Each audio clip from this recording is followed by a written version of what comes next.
Oh my word. Once more it happened. Big up to you, Dante. I hope you will. Big up. I've been talking and nobody was hearing me then. That's gutting. But right, let me go back to the top. Right, so as I said, obviously we know that the final score was 2-1. Um, Leicester City got a goal in the latter stages of that match. Chelsea gave away the clean sheet. They were so close, literally seconds away from having a clean sheet. And, obviously, looking down here, they gave it away just in the last minute, a penalty and all of that. It's very gutting, all of that. And, of all the players as well, Lavia, who's been doing so well, being the guilty party in that. But let's go and look at more statistics. Let's look at this as well. Um, Big up to you, rich money makers. I hope you're good. It's good to see you. You say you're still recovering. Um, yeah, get well soon. I am still not 100%. I'm closer to being 100%, but I'm still not there myself.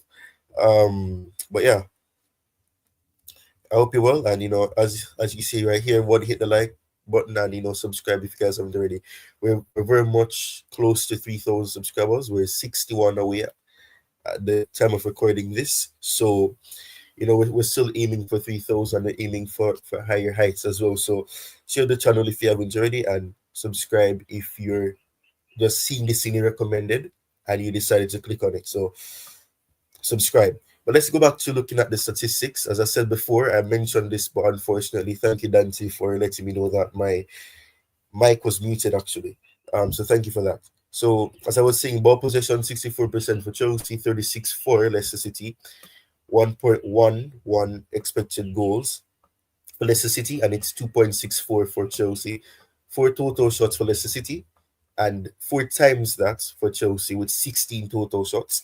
Seven of them were on target for Chelsea, one was on target for Leicester City. Big chances is one for Leicester City and four for Chelsea. Two big chances missed for Chelsea and zero missed for Leicester City. 256 passes equating to a 75% accuracy in passing, 87% accuracy for Chelsea with 521 passes, fouls committed 15 Leicester and 12 from Chelsea, two corners for Leicester City and nine corners for Chelsea.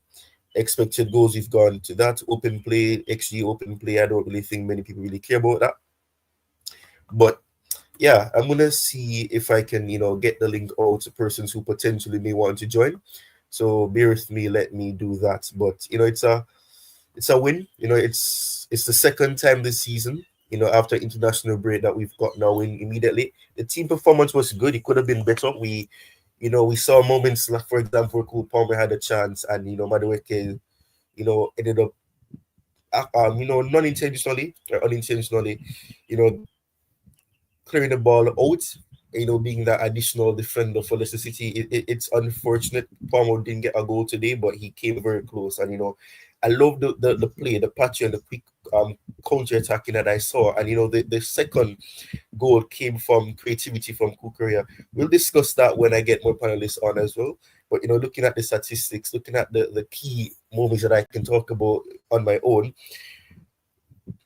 there's things that we need to discuss still. Badeshield, he had a better performance. His passing was way better than what we were seeing earlier from him in the season and in the prior season before. So I'm happy for him. I'm happy that there's been some level of progression and all of that. So I'm really happy for him. I'm happy that Fernandez got to start, and on coming back into the starting 11, he was able to get himself a goal. A heading goal right past the goalkeeper.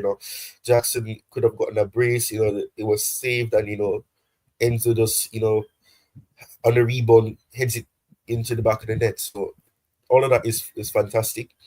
And it's good. It's a 2-1 win. It could have been a clean sheet, as I said. Giving this away in the latter moments. Giving away a penalty and all that. It's those things we cannot afford to be making, and we cannot afford to be making those mistakes. But at the end of the day, that is what happened, unfortunately. But we move. It's a win. We get the 3 points. All that matters is that we got the 3 points. But we need to iron out those mistakes. We're giving Leicester City an avenue to come back into the match in certain aspects, which is something that you cannot do against a team that could potentially harm you. So I'm hoping that we will iron that out, and I'm hoping that we will do better as we progress. It wasn't a perfect performance fully. We performed well. Don't get me wrong, we performed well, but we know that we can expect that with Chelsea. In terms of the performance that you'll get from them after a national break, because as I said, second time this season and second time in a long time that after international break we've managed to get a win. We've either drawn or we've lost, so it's good that we're seeing some sort of turn in events. So that's positive, 100% positive. As I said before, give me the chance to share the link with some panelists as well, to see if anybody is available. So bear with me, guys. Bear with me. In the meantime, ensure you guys are liking the stream. Share the stream as well. We're trying to push and build the community, the Chelsea Sessions community. So in the meantime, let me send the link to the panel. But in the meantime, like, share, and subscribe if you haven't already. Right, so send the link. Let me see if anybody is available to join.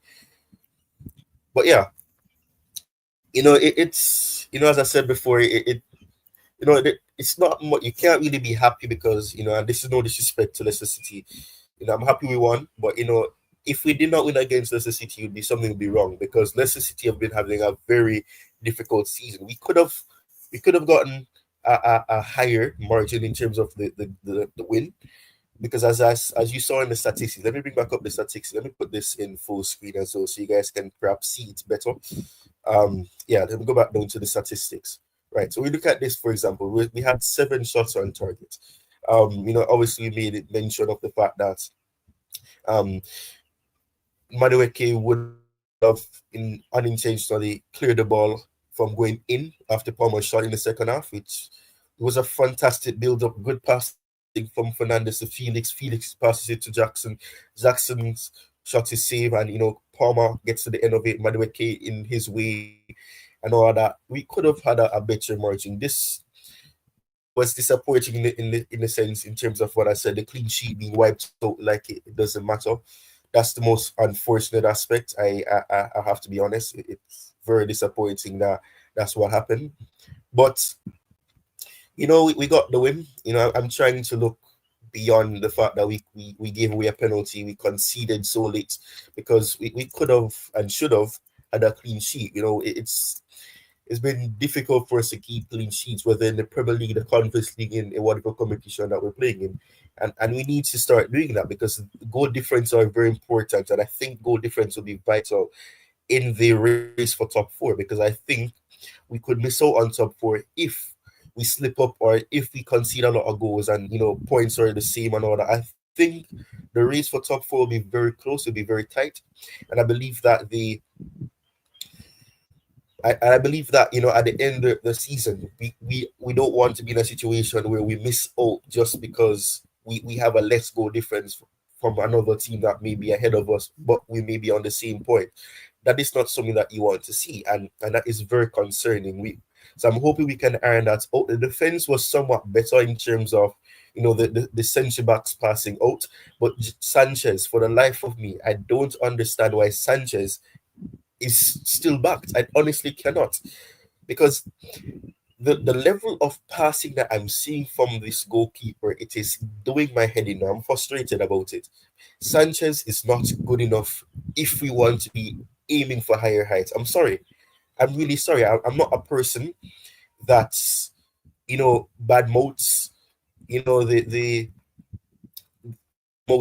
players or all of those things. But Sanchez frustrates the living hell out of me, because his passing is so deadly. It's dangerous and deadly in a negative way. It's not deadly in a positive way. It's deadly in a bad way.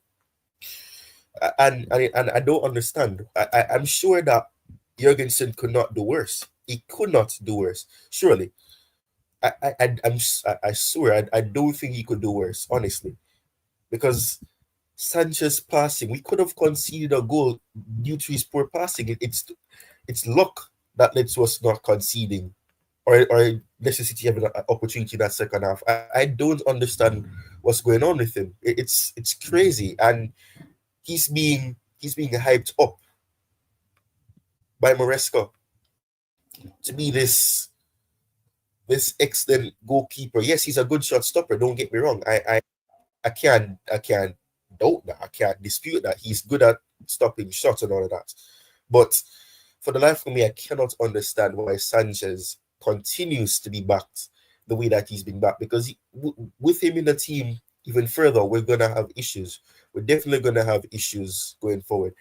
Big up to you, Dante. Thank you for joining. I hope you're well. Yeah, big up, Ty. Yeah, not too bad, not too bad. We're both not 100%, so yeah, pretty good. At least we got a win, so that's a little bit happier with across the line. So Right, fair enough. Right, so you came on and you heard when I was talking about Sanchez. yes, What do you think about Sanchez's performance all overall? like I say every week, basically, yeah. Look, again, he made one of those crazy passes to Caicedo that should have never have been made. That could have cost us a goal. Lucky he didn't. Uh, he does that every game. He does one of those every game, and it's just yeah.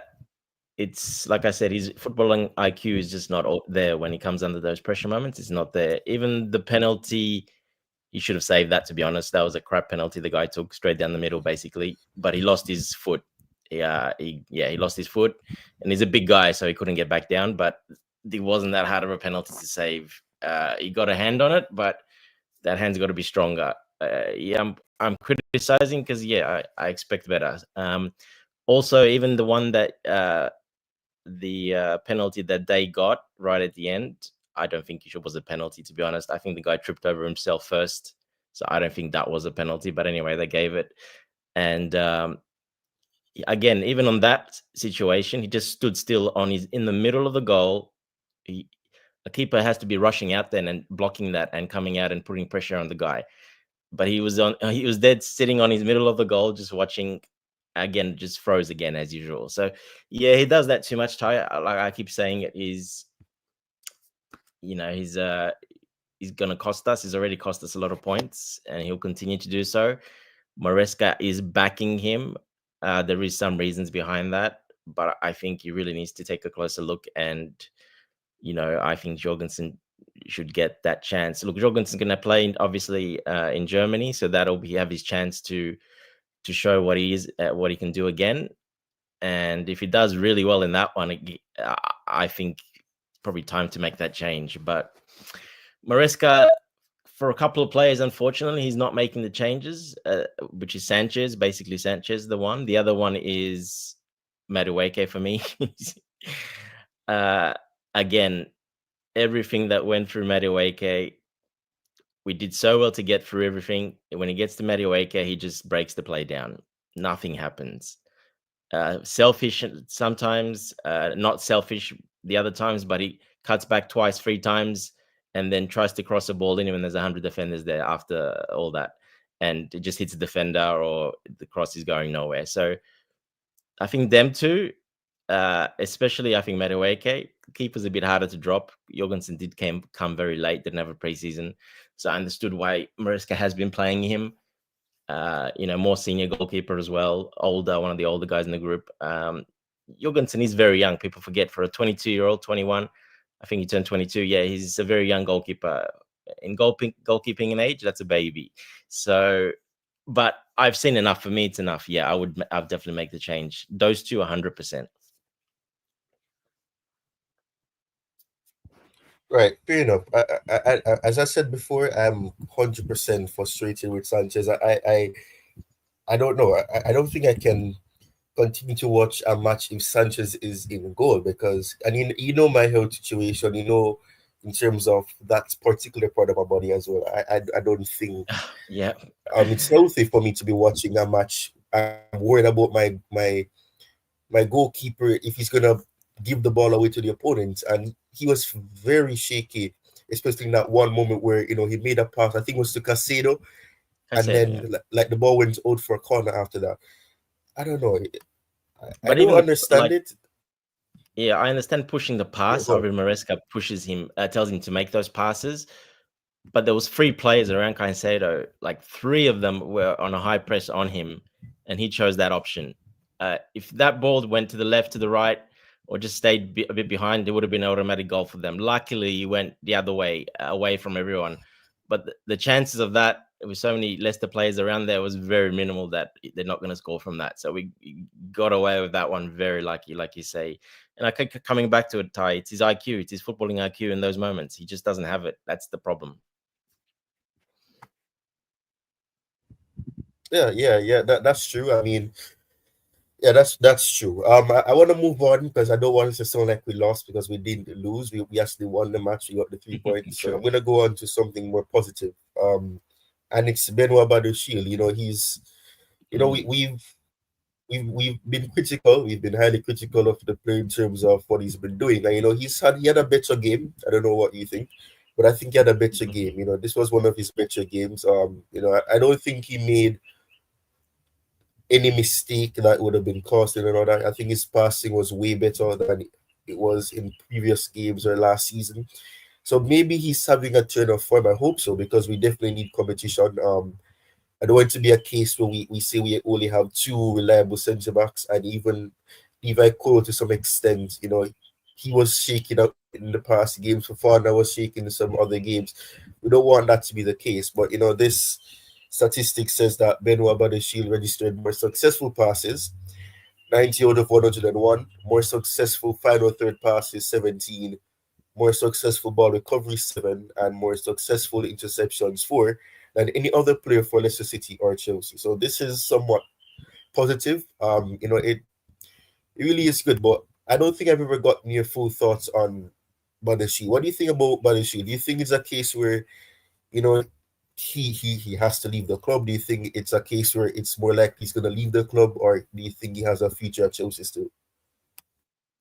Yeah, look, yeah, 100%. He was probably one of the best defenders on the field today. I think he had an exceptional game, did everything right, passing, getting back into space, cutting opposition threat down, positioning was really good. Like you said, this is probably one of his best, if not his best game, actually, probably for a very long time. So yeah, I think he did very well. He played on that more that left centre back position. Uh, so yeah, I think Colwell moving in a bit more central. I think that helped him a bit as well. So yeah, look, very happy. He had a great game. Look, we've seen Badia Shield do it, even though it was a couple of years ago now. He was amazing with Thiago Silva. It was very good. He was one of the highest prospects, young guys coming through in Europe. Everyone wanted to, they were after him. The last couple of years, he's been very disappointing. Yeah, we're not sure what's happened. Obviously, he did get injured, and he just never came back after that. Good. He's been very inconsistent, even this year a bit. He had a couple in the appearances we've seen him. He's been inconsistent. One good game, one okay game, one good great game in the Conference League and the Cup game. But today, yeah, he was top notch in the Premier League. So look, the club say that he's in the future plans. He's one of those that they've come out in the back and said he's definitely in the future plans. He's not one they want to move on. Uh, I think it will all come down to the player and what other players come in, because we are looking for another defender. We've got Ansel Mino coming in, very highly rated defender. In my opinion, he's that guy's is going to become a real solid piece to what we're building. And yeah, it just depends what we're looking at, who we're looking at, and what the player wants. I love him to stay because I think if he does stay, that just gives us more depth. For games, we need that depth. So I don't mind him to stay. If he leaves, I can understand it as well. If he's not going to get the game time, it just depends. It's situational from now on.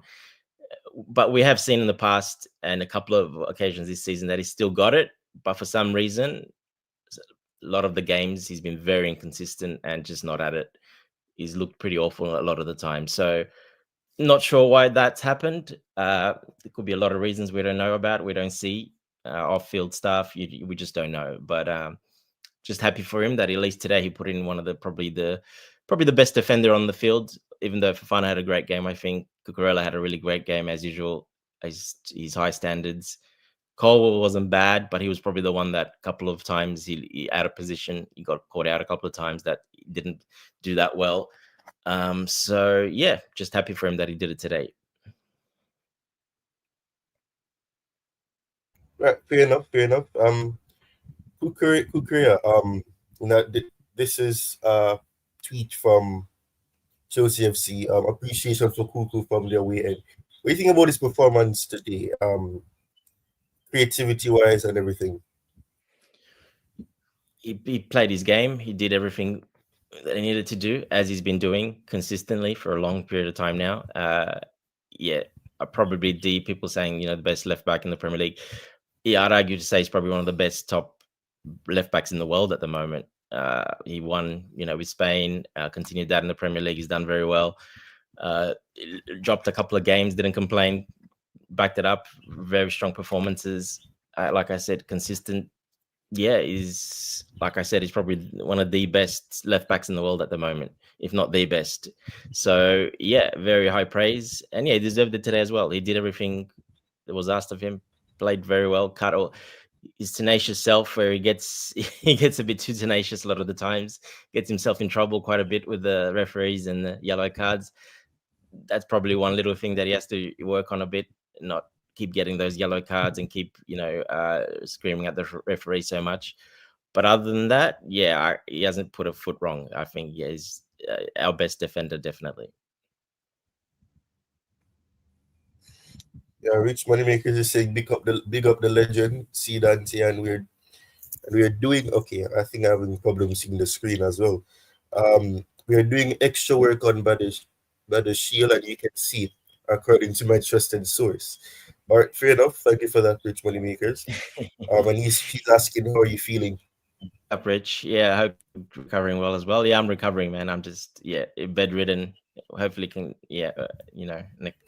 next week or so I can start moving a lot more and walking a bit here and there. But yeah, probably another week or so mostly in bed. Yeah. Right, fair enough. That's positive. As I think this is the first time he's been on the channel in a while. So in terms of that, it's good. You obviously said that the procedure and all that and it went well. So that's always a positive as well. The other No, player it went that's well. in Went this very well. picture So as well. just got to recover. Yeah, That's all. the player that's. Sorry, I didn't hear what you said. I'm saying, yeah, it went well. Thank you, Ty. Yeah, it went very well. Yeah, it's just got to recover now. Basically, that's it. Just wait for it to heal, and then it should be fine, hopefully. Right, that's good. Always good. Right, so the player to the right in this picture is Enzo Fernandez, and he's the next player I want us to talk about. He came back into the team. Lavia obviously coming back from an injury wasn't really risked, and then obviously we know what happened with the circumstances when Lavia came on as well. So Enzo's cooking, according to Vince. Taking into account his performances, whether it's against Arsenal. Well, this stretches back to against Noah, for example. And Arsenal obviously had the assist to Neto's goal. He played for Argentina during the international break, and he obviously had a 7.7 rating and 7.6 according to SofaScore, and then he got a goal and an assist. So what's your thoughts on Enzo Fernandez's performance today? And do you think that there's still an avenue for him to be the selected option alongside Casado, or do you think it's an open situation still? Yeah, his performance was very good. He won man of the match in my network here in Australia. They named him man of the match. I'm not sure because usually the networks are different. So, but they named him man of the match here. So, yeah, he definitely cooked. He had a great game. Was in the right positions, and that's what we've lacked. We've lacked that offensive threat that we get when Enzo is playing next to Caicedo, or it can be Lavia. Doesn't matter, but you saw the difference today again. He got that assist, he got the goal, he was in the right place at the right time, but just the rest of the play where one touch passes, quick movement triangles, spreading left, spreading right. Defensively, I think it was pretty solid today. He did very well. Many tackles, I think a lot of duels won. He was breaking up the play quite a few times as well. So he had a great all round game, and I think he deserved man of the match, 100%. Yeah. So look, he's very important. I keep saying that if we're gonna play, I knew he will play today because it's Leicester, and I knew we're not going to be. We can't play with two defensive midfielders against Leicester sitting back. That doesn't make sense. So I'm very happy that Maresca, started him and he paid off, and even João Felix got in as well, another attacking player. So yeah, look, very happy for him. I knew this all along. I mean, I think we need that balance when we play teams like this, especially the bottom, sort of mid-table teams, lower half. He needs to play because he creates the most of us going forward. I saw a lot of people saying at halftime, "Oh my God," on Twitter, saying, "Oh my God, Enzo, please get him off. Put Lavia on straight away because they're running. Leicester's running all over us." Well, no, that did not happen. Yeah, like I said, I think he had a great game defensively, offensively, all around great game, 100% man of the match. All right, fair enough. All right, so we're going to move on to his. Yeah, and you made mention of Casado as well. We're going to move on to Casado, and this item right here says that no Premier League duo has registered more goal involvements than Enzo Fernandez and Moises Caicedo, 6 so far this season. So we've seen the Argentine and the Ecuadorians duo still being able to produce a lot. And you made mention of the fact that in terms of reliability in the defensive aspect, Enzo is not that guy, and we have to be honest. We could see that in terms of closing down players at time he was struggling. He was running around the pitch trying to get the ball from Leicester City players, and they were passing around him a few times as well. So you do have that, and it goes back to the question that I would have asked in previous shows when I spoke about Casado at length in our Chelsea socials show on the channel as well. I asked the question to, I think it was Mayer and Tobago, who came on as guests. I asked them if it's a case where we can sacrifice, having that defensive protection or that extra defensive protection by playing Lavia and Casado, or risk not having that extra creativity in that midfielder, because we know that when Enzo Fernandez is performing good, he can be a good creator. And we saw that he was vital in terms of creating opportunities. I mean, mention of the fact that we had that chance that unfortunately never ended in a goal for Palmer. Madueke's foot unintentionally kept it out, but the quick movement, the quick pass to Felix and then Felix to Jackson, all of that. Do you think that we can continue to field Casado and Enzo against teams where they'll be coming at us, and it's about the midfield battle? Do you think that that's something that we could continue to consider, especially if Lavia's fitness is still up and down? Yeah, big up to Wolfgang there as well. Yeah, look, you have to, because I know statistics. I don't look at statistics that much, but they are important sometimes. You have to look at it. The eye test is more important for me, but they come in handy sometimes as well. When he didn't play, we were creating basically two goal scoring chances each 45 minutes, a half. When Enzo wasn't playing, when he was playing, we put that up to 8 chances. And you can see that today again. I think, like you said, a lot of those started from Enzo. The quick ball movement, the quick pass through the line. And yeah, 3 or 4 of them were all on Enzo today as well, the big chances. So yeah, look, he's very important, especially against teams that like this. Like I said, mid teams, lower teams, none of the really top teams. Maybe there you can be a bit more defensive until we work out our defensive issues, and I think that's what Maresca exactly did. He knew we were struggling defensively, so he had to make it a little bit more solid. He had to play those 2 defensive midfielders, and we picked up the points and got the results, and I think that's what he wanted. And I don't have a problem with that. I was just hoping once we play Leicester now, he has to play these games, because yeah, he creates too much. And normally if Palmer or Jackson, especially Palmer, he doesn't need many chances to score, but lately he has been. Jackson as well, I think he's improved a lot. Like we saw today, the goal that he took, he created that pretty much himself, even though Enzo got the assist there, but he created that very much with his pressuring and the way he played. normally they need a lot of like Jackson will need a lot of chances to convert. That's just how he's been. Even Madueke, um, our wingers, basically all of them except Palmer. But like I said, even Palmer's needed quite a few chances. So that's why we need those extra chances. And I think it's important against these teams to get these points. You need that because even look today, even though how bad Leicester was, they nearly got back just by that Sanchez mistake could have been, and that penalty at the end. It could have been a completely different game. You never know. So yeah, you want to start these games more on the positive, like we did, and you have to start him there because you want to be on the front foot and get the goals early. You need to bury these games early by halftime. You don't want any of these teams to be, like Leicester was. It was we should have been 3-4 up, but it was only 1-0, so they were still in the game. And then they started playing the usual game. Leicester, they started coming out at us and attacking us even the end of that first half. So yeah, look, we need to put the teams away, and I think 100% he should be starting against all the teams that we need to be winning. Right, fair enough, fair enough. Big up to you, Roderick. He's saying big up Ty and Dante. Good win. Poor goal to give away. Sanchez needs to be benched. Wow, you've said a lot in one comment there. That's actually funny. But yeah, I have to echo what you said. It's high risk, high reward in terms of what you can expect from Enzo. He's still very young. It's not a case where he cannot, iron out his, the deficiencies that he have in terms of being able to win back the ball consistently as a midfielder.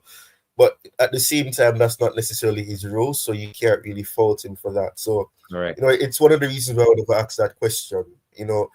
Can we sacrifice, having Casado being the one that has to really be the one that's the ball winning midfielder, trying to be the one that you rely on to win the ball back, and then perhaps if needs be, he gives the ball to Enzo, or Enzo claims the ball from the defense or the fullback, whether it's Kukurea or if it's whoever is playing on that right hand side. Can you sacrifice that against teams that are going to come at you and they're going to target you, especially from that midfield? They have midfield creativity. Can you sacrifice it? So I think it's about high risk, high reward. You have to take risks. Football is about risks. Tactics are about risking things. So I think it's based on the match, and obviously the question will always be there: Would he have started this match if Lavia was fully fit, or if he was ready to play again? That's a question that we will not know the answer to, because obviously it worked out in the end, and it wasn't a case where he was poor. As I said before, in terms of winning back the ball, he wasn't able to do that as much as he perhaps would have wanted to, but he tried. It wasn't like he was shying away from it, so you have to applaud his performance in that sense. I want us to move on to Madueke, Yeah, and then sorry. Before you move subsequently we'll on, talk Ty, about. let me just add quickly to that. Sorry to cut you off. You saw, Yeah, so go when the on. substitution got made, who came off? It was Caicedo came off, not Enzo. So, and Maresca did say before the game that he's 100% fit. Lavia is 100% fit, ready to go. There's no problems. So I a little bit disagree there. I don't think he would have played him. I don't. I think that was the plan all along. You got to have that attacking against Leicester. Um, so I don't think it was because Lavia had a little bit of a knock or nothing. No, he said he's 100% fit, and he said that after the game as well. So it's not a problem. It was tactical. So, and he didn't take Enzo off. You think he would have taken Enzo off then and made it more solid defensively, just see out the game, yeah, at 2-0, see it all out, and that's it. But he didn't. He kept Enzo there and took Caicedo off. So that should answer that question, really, in my opinion. Fair enough. Fair enough. That's a fair point. I suppose at the same time we do have to remember the fact that he did say that he does think that the best midfield could be the three of them. So I mean you can see that he's still trying out stuff. He's still trying to see what duo could work, or if Enzo and Lavia could still work. Because at the same time, if you swap Casado for Lavia, you're still going to be getting a player that can help in creating, can also help in winning back the ball and be able to get out of trouble. So I think whether or not it's interchangeable, and that's why I've always said that I don't think it's a case where it will be either Casado, Lavia, or brother Casado and Enzo, or and that's just it. It can be interchangeable. You could have Lavia and Enzo. You could have Casado and Enzo. You could have Correct. Yeah. Casado and Lavia. It's interchangeable. It's not a case where it has to be this because And that's the beauty of it. We've the got that profile. option. Sorry. Yeah, that's the beauty of it. We have that option, but people seem to say, no, he's not good enough. No, he's not good enough. Should be happy we've got 3 players like that we can interchange and for certain games, and we've got that option. It's a beautiful option to have. It's called having depth, high quality depth. So it's a great problem. I don't know why people say no, he should never play. He should never play. No, they can't play together. Well, no, it's an amazing option to have for the coach, and he's been using it. He's utilizing it very well. Yeah, yeah. I mean, and that's a good point. I mean, looking back at what we had in the past, especially last season, for example, we would have loved to have had Lavia more available. We would have loved to have this because a lot of teams would love to have a midfield like we do, where we're able to choose or refuse to play this player. So it's a good problem to have. I mean, I've always said competition is always good. It's always good to be able to play these players or to not be able to play this player and rotate. So it's a good problem to have, as you said. We can move on to Madueke now. Especially as I said before, that moment, that chance that Palmer had that was obstructed from going in by Madueke. I wanted to get your thoughts on Madueke's performance overall. What do you think about his performance? Do you think he had a good game? Do you think that he could have done better? What do you think about his performance overall? No, he didn't have a good game at all, in my opinion. And he's backed up his form for the last 6-7 games in a row. He's done that. He scored that goal when it was offside. That is the only good thing he did in the whole game for me. Other than that, everything we got, we were pretty good breaking through the lines, Enzo, and that pushing the ball forward quickly. Every time he went to Madueke out wide, the play broke down. Either he was a bit, as usual, a bit too selfish, cutting in. The defenders know what he's going to do. He's going to shoot on his left, cut in. Very easy to defend, very predictable. When he did go on the outside, try to go on the outside with his right foot, every ball he played was horrible, or completely off the mark or horrible. So yeah, for me, no, he had another bad game, in my opinion. And we touched this on Coach's Show quite a bit.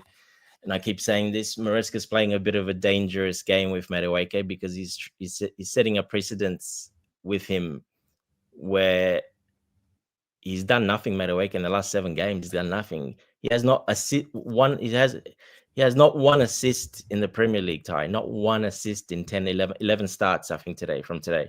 Not one assist, 0 assists.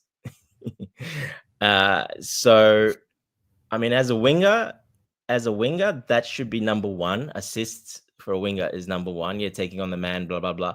But assists should be number 1, and then goals for a winger because they're there to create more. But we know Madueke, his problem he's a bit selfish.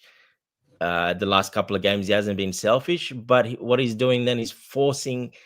You can see he's forcing the pass after that, but it's all wrong timing, all of it, because he either turns back 10 times and then he looks to pass it, and then I'm sure you would have seen, like I seen, how many times the players were frustrated with him not putting the ball in early or not putting it in the right place.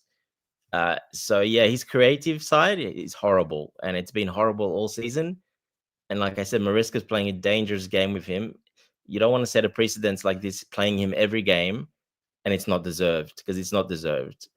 Yeah, maybe he's a bit lucky that Sancho wasn't fit. He wasn't quite ready, maybe. Neto obviously wasn't there again today, so we didn't see him at training, so maybe he got a bit lucky with that. But at this moment, I would play Mudryk over him. I think he's had much more impact and he's played much better than Madueke. So that's my opinion. He's one of those, him and Sanchez, that he needs to pull the trigger and make that change. More Madueke than Sanchez, because like I said, the goalkeeping issue is a little bit different. We've got plenty of wingers, and for him not to one single assist, or I think he's created like 3 chances in the whole he's played every time. He's created 3 big chances only in like 13 games. For a winger, for me, that's nothing. That's absolutely doing absolutely nothing. And you saw it today. I keep backing this up. Every time the ball went and we were through, and we had 3 or 4 players running in, the play broke down on the right side with Madueke. I rest my case. Yeah, I mean, and you mean mention of Neto, and I even made a video about who should be the starting right winger even yesterday as well. Um, and I think this is another question that I'm not sure if we can really respond to, but Neto wasn't on the bench. Maresca said that he picked up an injury on international duty, so I'm wondering, would he have played? Is that the avenue that opened up for Felix to start? Would he have dropped Madueke for Neto, because Neto, in terms of recent performances and matches, has been the better option. He's been creating way more, and I mean the profiles are different. Neto is not really a player that looks to score goals more than anything. He'll chip in with goals whenever he sees fit, but he's more of that creator. That's what he was known at Wolves for. Scoring goals wasn't really his forte. He wasn't the one that would score lots of goals as well. If you look at the statistics and the amount of goals he would have scored for Wolves, it wasn't high. And another thing as well, injuries is another thing. Fitness was a problem that kept him out of matches for Wolves. But when he was fit, he was very crucial for them. And we've seen that he's been vital for us. So my question is, and as you said, is it a case where because Neto wasn't available, Madueke started this match, or is it the case where his favoritism once more? You mentioned Sanchez. There's his precedence, as you said, that these players cannot be dropped, and I think it does him some good for him to be benched, because he's not been performing good. You made mention of the fact that he scored a goal, and well, to me, I don't think that was offside, because for the life of me, I don't understand how a hand can make a player offside, because you can't score with your hand. But it is what it is. It's crazy, but you know, that goal was disallowed, but he missed out a chance as well. A He missed blatant an chance. easy It was a chance. Yeah, that good was a pass. sitter to me. He needed to head that in. I don't know what he was doing. I have no idea. Yeah, I think he got caught in 2 minds. He wasn't sure, but it was a perfect cross from Nicolas Jackson. It was weighted. It was not too fast, not too slow. It was like a perfect cross. All he had to do was actually head that in down, but he went with the foot for some reason, and it was completely off balance, and yeah, missed it. But that was an easy chance. Yeah, that was a pretty easy chance in my books. Yeah. yeah. So that's the next thing as well. That should have been a goal, 100%. And it is what it is. I don't want us to to really be talking about this over and over again, but man, It's important. I don't know. It's important to talk about it. It needs to Yeah, be yeah, called it's out. Like, important. But when I say that, I don't want us to be talking about it over and over again. It's a case of, to me, it's a case where I don't understand why Maresca has. I don't want to say he has favorites, but it looks like that, because there's no rational reason for you to be playing yeah, a player that is this is struggling. the one big criticism I've had so far this season. It's this problem. Yes, I have no idea. I think the last couple of games, maybe like you said, Neto wasn't available. The other one, Sancho couldn't play. He wasn't ready. He picked up, and before that as well, yeah, he got pulled out at the last minute. So I think he got a bit of leeway there because of that. What's happened, but it still doesn't for me. It still doesn't do it because you had other options you can play there. So you can play other options. So yeah, um, Yeah, so but that's the thing, because we had options. Sancho was on the bench, I believe. Mudryk was on the bench, even though I'm sure not many people would have wanted, or would have said Mudryk couldn't have done anything. There's no way you can know that for sure. But and I don't especially know. the way Leicester was I'm playing, stuck. Ty, they were open. They were attacking Yeah, us because they needed goals. Modric would have been perfect for that, and you think Noni would have been perfect for that as well, but he didn't do it. He didn't do anything. yeah, yeah. That's the thing. So I mean, I don't know. There's two things that I have to be critical about Merscrabble, and that's one of them, in terms of utilizing the entire team. I don't understand. I still don't understand why we're seeing players like Nkunku come on so late in matches. I get it. I don't know. I'm not sure. I some substitutions not are not being used. You have a squad Yeah, that is fit. You have attacking options. Utilize them. You change up the game. It becomes predictable when you have the same players, and it's not working with for some players. Change it up. Offer your opponents a new challenge because Nkunku offers a different challenge, a different approach. The correct. Yeah, manager of the opponent will have to change things up and say, okay, this player is good in tight spaces. He has physicality. He's going to offer a different threat. That is something that I have to be critical about Maresca about. And I don't want this to sound as if we lost because we didn't lose. And I feel like I'm being negative in that sense. But we have to touch on it because it's concerning. And we got away with it today because we won the match. But in other matches, under different circumstances, if we did not get that second goal from Fernandez, heading it in after, Jackson's attempt was saved, we could have been having a conversation of a draw because, we had chances, we created opportunities. Madueke missed a chance that should have been a goal.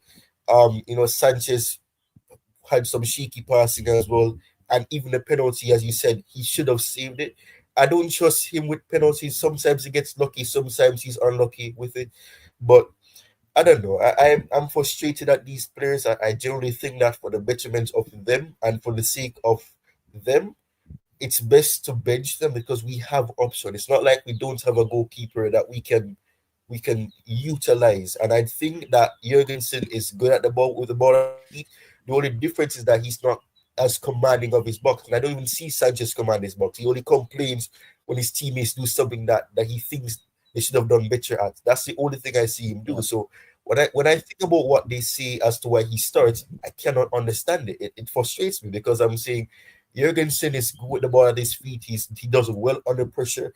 The only difference is that he's younger. He's probably less experienced in terms of playing at the highest level, but he's good at passing. So I don't understand it. But big up to you, Jesus is King. He said, big up, lads, big up. big up. He says, guys, I think Noni has passed his prime. That's hilarious because he's literally about 22, 23, something like that. That's hilarious. No, not quite that, but like Ty says, he needs to be dropped for the best for the best for the team, but also to put him in his place and not to feel like he's untouchable, and that he can go on this run of like 7 games, 6, 7 games playing bad and not be dropped. Like I said, the only problem like that's the only problem I've had with Maresca.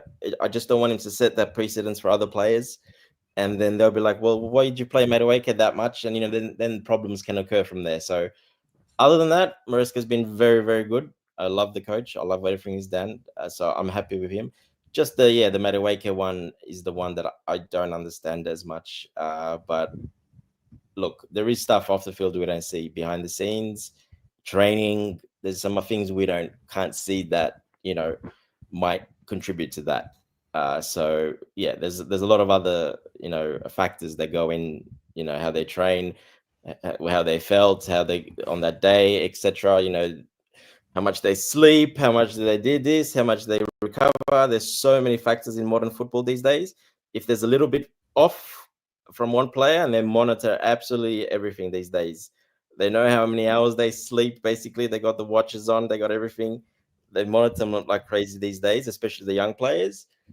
And yeah, just and I know Maresca's he's one of those coaches that is a micromanager. He looks at all those little tiny things, and that for him, those things are very important, and that could have a little bit Yeah, of a say yeah, in that. that's factual. Yeah, right, Yeah, right. so I think So that comes into his I want, I thinking quite a want to. lot as well. So yeah,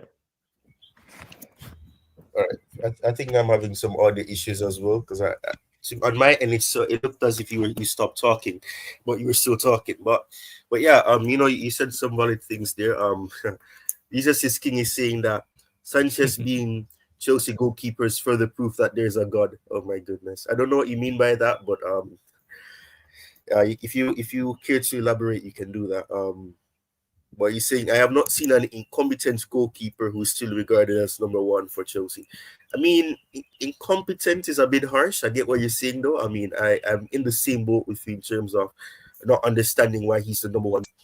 But Yeah, I don't want us to talk about Sanchez because if we talk about Sanchez, we'll Yeah, be forget here about talking Sanchez enough. about him for an hour. So let's focus on the positives because there's a whole bunch of positives, and I want us to touch on this item. I'm gonna share it right now before we go back to some level of negativity, which is about the whole Reece James situation and all of that. Um, where is it? I lost the item. Yeah, but the next player I want us to talk about is Cole Palmer. Um, in terms of what do you think about his performances? He's not he's been on a goal drought for some time now, and all that. What do you think about his performance today? Do you think he still had a good performance? Would you say that because he didn't score a goal, he had a poor game? What's your thoughts? Look, for his high standard, he had an okay game. Nothing too good, nothing too special, but not bad either. He did some good things. Definitely Enzo playing helped him more. He didn't have to. You saw he didn't have to drop that deep a lot of the times. He did sometimes, but he didn't always have to drop deep and get the ball. He played more in his position and he received the ball there a lot more. And like I said, the problem was every time he loves Nani as well. They're really good friends. So every time he gives it to Nani on the right, and that's where the play broke down. I think if there was another player then, like Neto today or someone like that, I think you would have seen Palmer probably score a couple of goals or maybe assist or something, because that's how, in my opinion, how Nani, like how bad he was, the play broke down through him. But other than that, I think he did pretty good. He did well. Probably should have scored that goal. Yeah, it's not his fault. He didn't see Nani. That he jumped out of the way, but he left his leg down. So yeah, it was a bit weird that one. How Nani that one. Um, but he still had look. He had for his big high standards. It's just an okay game. It's not a good game or a bad game, but he was definitely a bit more open, more free. And look, he got that big raking. He got a couple of really hard challenges. Should have been a red card. We know that. I'll agree with that. I'm sure it should have been a straight red. That put him down a little bit. He's already, injured as well, so a little bit. So yeah, look, just an average game for his high standards, in my opinion. I think he could have done better, but I think, I think a lot of it had to do with that right hand side. He didn't get much help from that right hand side, to be honest. And you can see him how frustrated he was at Madueke so many times. Uh, you can see he was like swearing, saying stuff to himself. But when the play was breaking down and him throwing his hands up in the air, why aren't you cutting it back? Why aren't you passing it? So yeah, average game, nothing too good, nothing too bad for that one. But better signs more offensively, definitely better signs in the last few games. Fair enough. Yeah, that's a fair point. Jesus King is saying that Enzo ensures Palmer stays up a lot.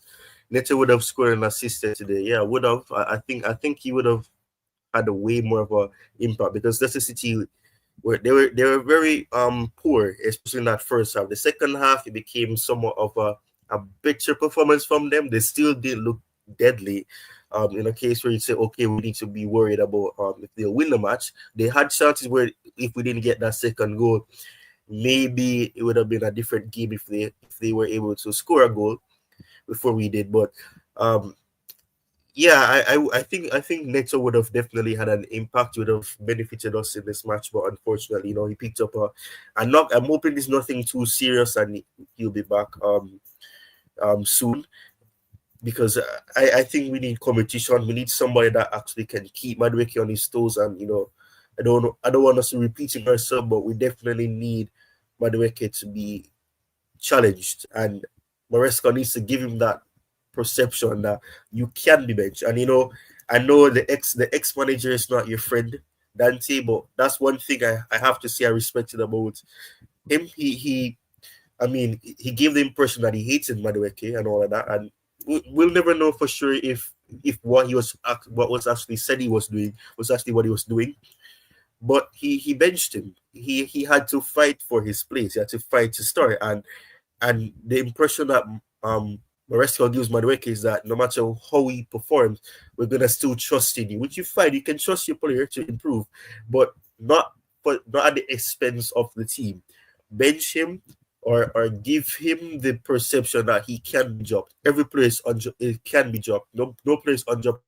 Even Cole Palmer can be dropped if players perform better than him. So I don't think it's a case where we should give players the view that they can start no matter what, because that's not a good sort of attitude to present. So Yeah, or take I'm him off hoping really that he early. does better. Simple. If he starts, if you backed him to start, well, then take him off really early. Even half time if he's not doing good. Take him off half time or 60th minute, 50th minute. Take him off really early. That's another way to do it. Yeah.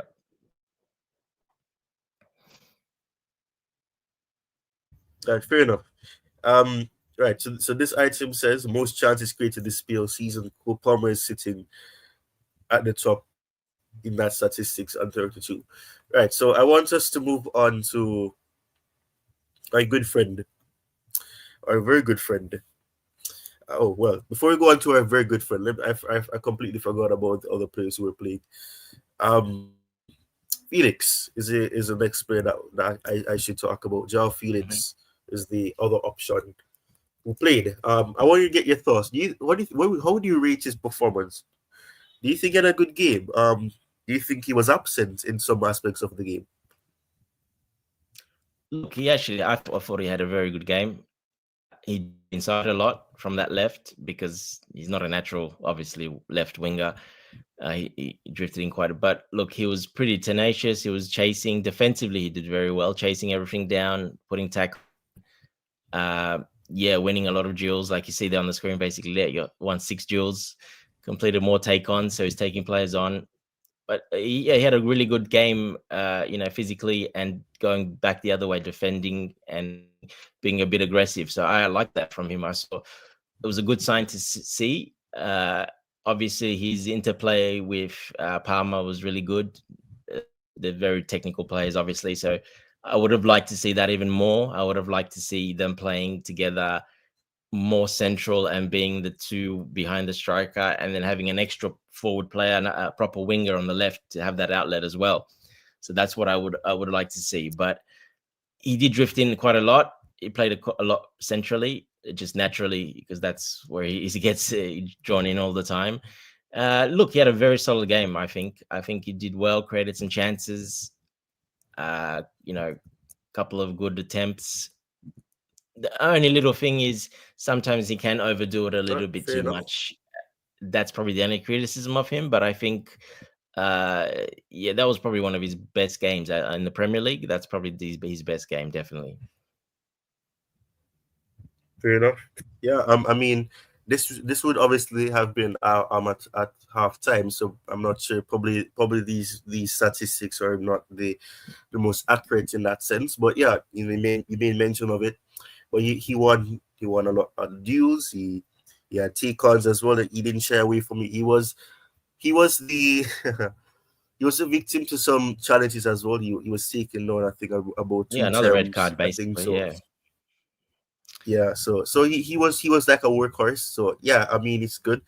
It's a good option. I mean, I'm not fond of him playing necessarily as a wide player, but and I don't really think he played so much as a wide player. He was wide a few times, but he was somewhat centralized. He was centralized a couple of times, somewhat closer to Cole Palmer at times. So I mean, we heard Maresca speak about the fact that he's thought about ways or avenues that can be used to utilize those two players, because we know that Joao Felix is ideally his best when he's centralized, and whether he's playing as a false nine or if he's playing as a center attacking midfielder, that's what you get the best out of him. And I think it yeah, worked. I think it's another avenue. So if push comes to shove, if circumstances come up where we may have to utilize both of those players, it can be done. And it was his first PL start. So that's a positive. At least he's getting an opportunity to start now, because there's been echoes, yeah. and I don't know if Rich Moneymaker source has told him this, but I'm hearing that he could be unhappy in terms of not playing games. So it's good that Maresca gave him a chance today. Yeah, look, against low blocks, he can play that left wing position, even right wing. Anyway, against low blocks, it's yeah, you've got a lot more, and we saw that from the start. And I think that's why Maresca played him on the left wing. Obviously, Sancho wasn't quite 100%, but he did come on in the end. But I think that's why he started there, because he knew Leicester were going to sit back and go crazy low block, and that's exactly what they did. So you needed that technical player, and that's exactly what he's perfect for against low blocks. He's a very effective player. It's when you start playing against the better teams when he's not that effective a lot of the times because, it's a little bit different. But against low block teams, I think he should be playing those games. It suits him perfectly. I even would move Palmer to the right. I would play Felix, centrally or even on the left, doesn't matter. You can even play Nkunku in that attacking mid role. It gives you a lot of options against low blocks to play these players out wide as well that would normally be better in the center, like a Felix and Palmer. So I think it was good to see him start on the left, 100%. Low block, you can start him on the left. And like you said, he drifts inside, but he had a very solid game. And it was very good to see him do that. Like even Jesus King was saying there, it's not his real game to really run around and do all that dirty work. But today he really showed that hunger and that desire to do that. And that is a very good positive sign. It shows you how much he wants it. For me, that showed more than Noni's game. It showed way more than what Noni did. Just that part of the game. Not even offensive, but just that work rate that he put in today showed how much he wanted it and how much he cares about not playing. When he got his spot, he got his chance, he gave it 100%. 110% he gave it today. So that was very pleasing to see. Right. Fair enough.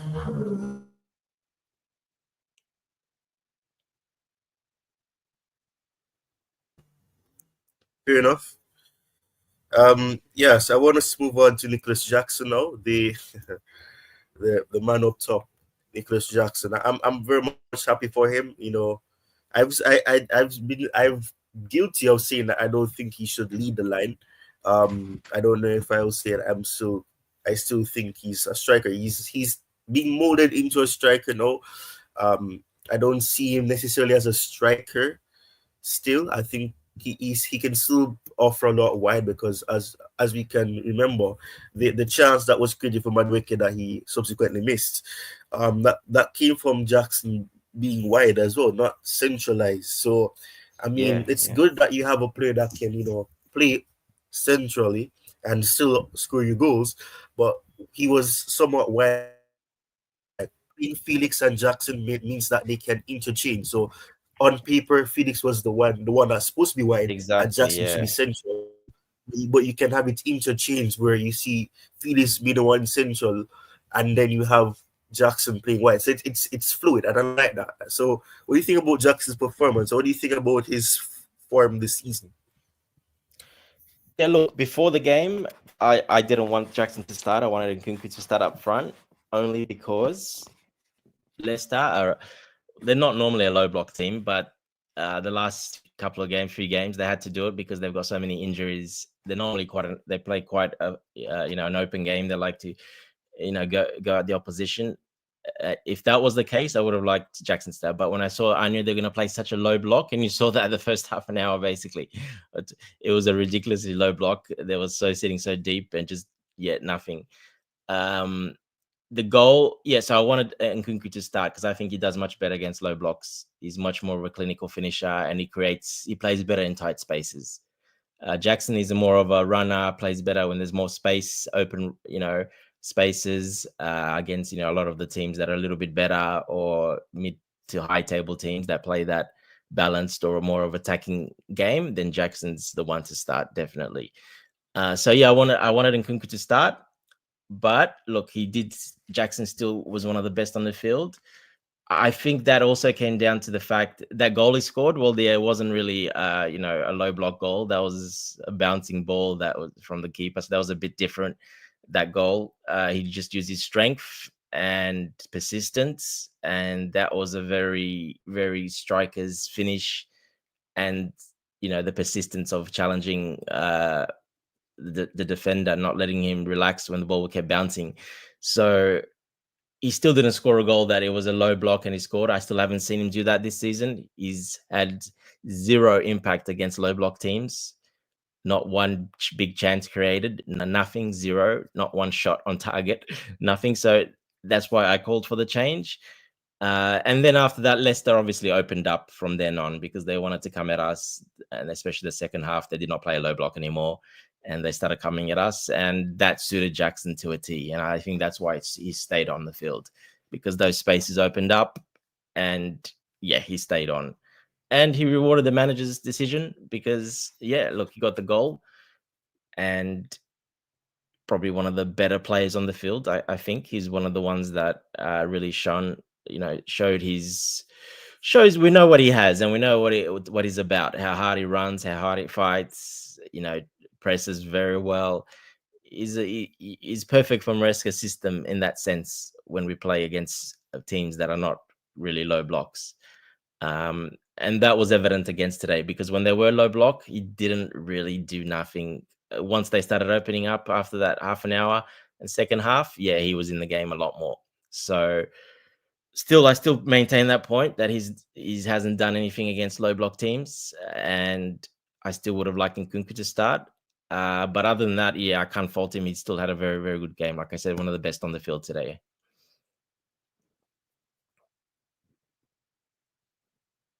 I'm always forgetting to unmute myself. Oh my word. Yeah, I don't know, man. But yeah, yeah. I mean, I'm happy. I'm happy for Jackson, and you made mention of Nkunku. It's a tough situation for Nkunku. He's been having somewhat of a shaky start this season. I mean, his statistics look wonderful. I mean, I'm not sure how the stats are right. No, I know the last time he was the top goal scorer for us. I'm not sure if Yeah, that's but those changed or stats, if yeah, it's they're not lies. really, yeah, they're not really like Yeah. accurate because who's played against and the goals he scored. So they're not really like, you look at it and you think he's our top striker, he's our best player, but no, it's not like that at all. No. Yeah, that's the thing. And by the way, to go back to what you said about who was the player of the match, you said for you they said it was Enzo. It looks like that's elsewhere as well. He was the player of the match. But I think they said Jackson was the one that gave him the player of the match as well. Which I think it's in terms of what he did in this match, I think it's fair. He got a goal, he got an assist. That equates to you getting the player of the match because you were impactful, and he could have added more in terms of the fact that he made that good pass to Felix, and then I don't know, I just can't shake that moment out of my head when Madueke just defended for Leicester City and kept the shot out that Cole Palmer had. It's crazy. I don't know. I feel like he probably should have and listen, this is not Chelsea perspective, but I think he should have opened his legs so that the ball could go through. Because rather than jumping, because you don't know how high Copa was gonna strike it. So to do that was kind of foolish. So I think he should have stayed at ground level, but he opened his legs to let the ball go through, or something. It's crazy, or I don't know. Maybe he was going for it as well, and he realized that Cole Palmer had a Look, better yeah, opportunity, he so tried he to get jumped. out of the way, but he didn't really jump, did he? He left his left foot on the ground, and in those situations, you jump both feet because the easy shot and the technical shot is just on the ground. Basically, that's on the inside of your foot on the ground, placement and precision. That's the shot. He needed to jump with both feet in the air, and if he did that, it would have scored. But he left his left foot on the ground. Yeah, unfortunately. Yeah. Oh, this is an interesting info. This is interesting. All right, so let me go back to this. Nicolas Jackson, 21, has now scored more Premier League goals for Chelsea than Fernando Torres. I don't know why. I don't know if this is supposed to be some sort of insult to Torres. I don't know, but I mean it's good. I mean, good for him. I mean I remember last season especially, and even this season, people are saying that he's like Drogba, and how he scored more goals than Drogba in his first season. I don't know. I don't know if we should compare him to Drogba. I never like to compare players to former players, but we can't take anything away from Jackson. He's had a way better performances than he had last season. He's been more clinical. He's making better decisions when he strikes the ball, and that's positive. The goal that he scored was a beautiful strike as well. Definitely good pass from Enzo, good assist, and I'm happy for Jackson. I've been a fan that has always backed Jackson. A lot of people say we should have signed a striker, and I still think we need a striker. I mean, that's not anything against Jackson. He's been doing well in a position that he's not necessarily that type of player. but he's doing well to adapt to the situation. And I think we definitely need a striker, not because of the fact that Jackson isn't performing, but because we need a competitor for him, and even somebody to push him even further, or somebody that can still offer more in terms of, as a striker, having that striker instinct, being that leader in the attack. So I think that is something key. But I mean, it's good that his statistics are starting to pick up, or he's already doing better than he would have been doing this time last season. That's fantastic, and I'm happy for him. I want to take this time, before Dante probably speaks again, to remind you guys to like.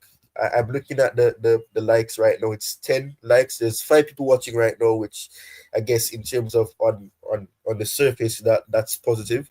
But I'm still seeing in the statistics that 3 persons who are watching right now are not subscribed. And as I said before, the channel is getting closer to 3,000 subscribers. We're getting there slowly.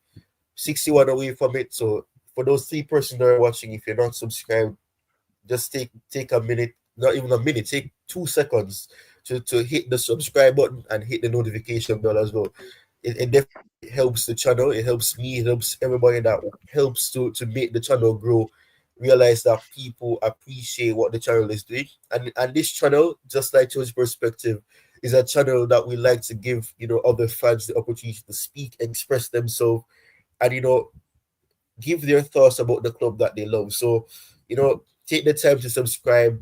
Like, I'm not a person that really asks for subscription and for likes usually, but definitely we need the community to grow. We need the channel to grow even further. So I think I need to start doing that more, because I'll just sit here and just talk about the club and everything, and I don't say like or subscribe. I'm not that person. I've never liked watching streams and people saying every 5 minutes subscribe, like, subscribe. I don't like it, but definitely this is gonna probably be the last time that I may say it in this stream. But like, subscribe, and let's help to push the channel to other audience who probably want to discuss it, and want to give their thoughts in the comment section or in the live chat as well. So yeah, but yeah, I mean, looking at the performance, Dante, I'm happy we won. And as I said earlier in the stream, it's the second time this season that directly after the international break we got a win, because it's been a long time since we've managed to get wins after coming from the international break. I think we had the win against Bournemouth um after the international break, or I don't know what team it was that we faced, but we got a win after that. So it's positive, definitely. Yeah, it's a good positive. Normally, it's a problem for us. For a lot of teams, it's a bit of a problem. But this time around, a lot of players did stay back as well, and some came back early as well. So I think we were pretty well set anyway. But it's still important. It's another tick to tick it off. Something that we don't really do that well. So at least we can tick that one off. Yep, we've done it again. So now that one's ticked off as well. But yeah, I agree on the Nicolas Jackson point. Yeah, he's done well. He's worked.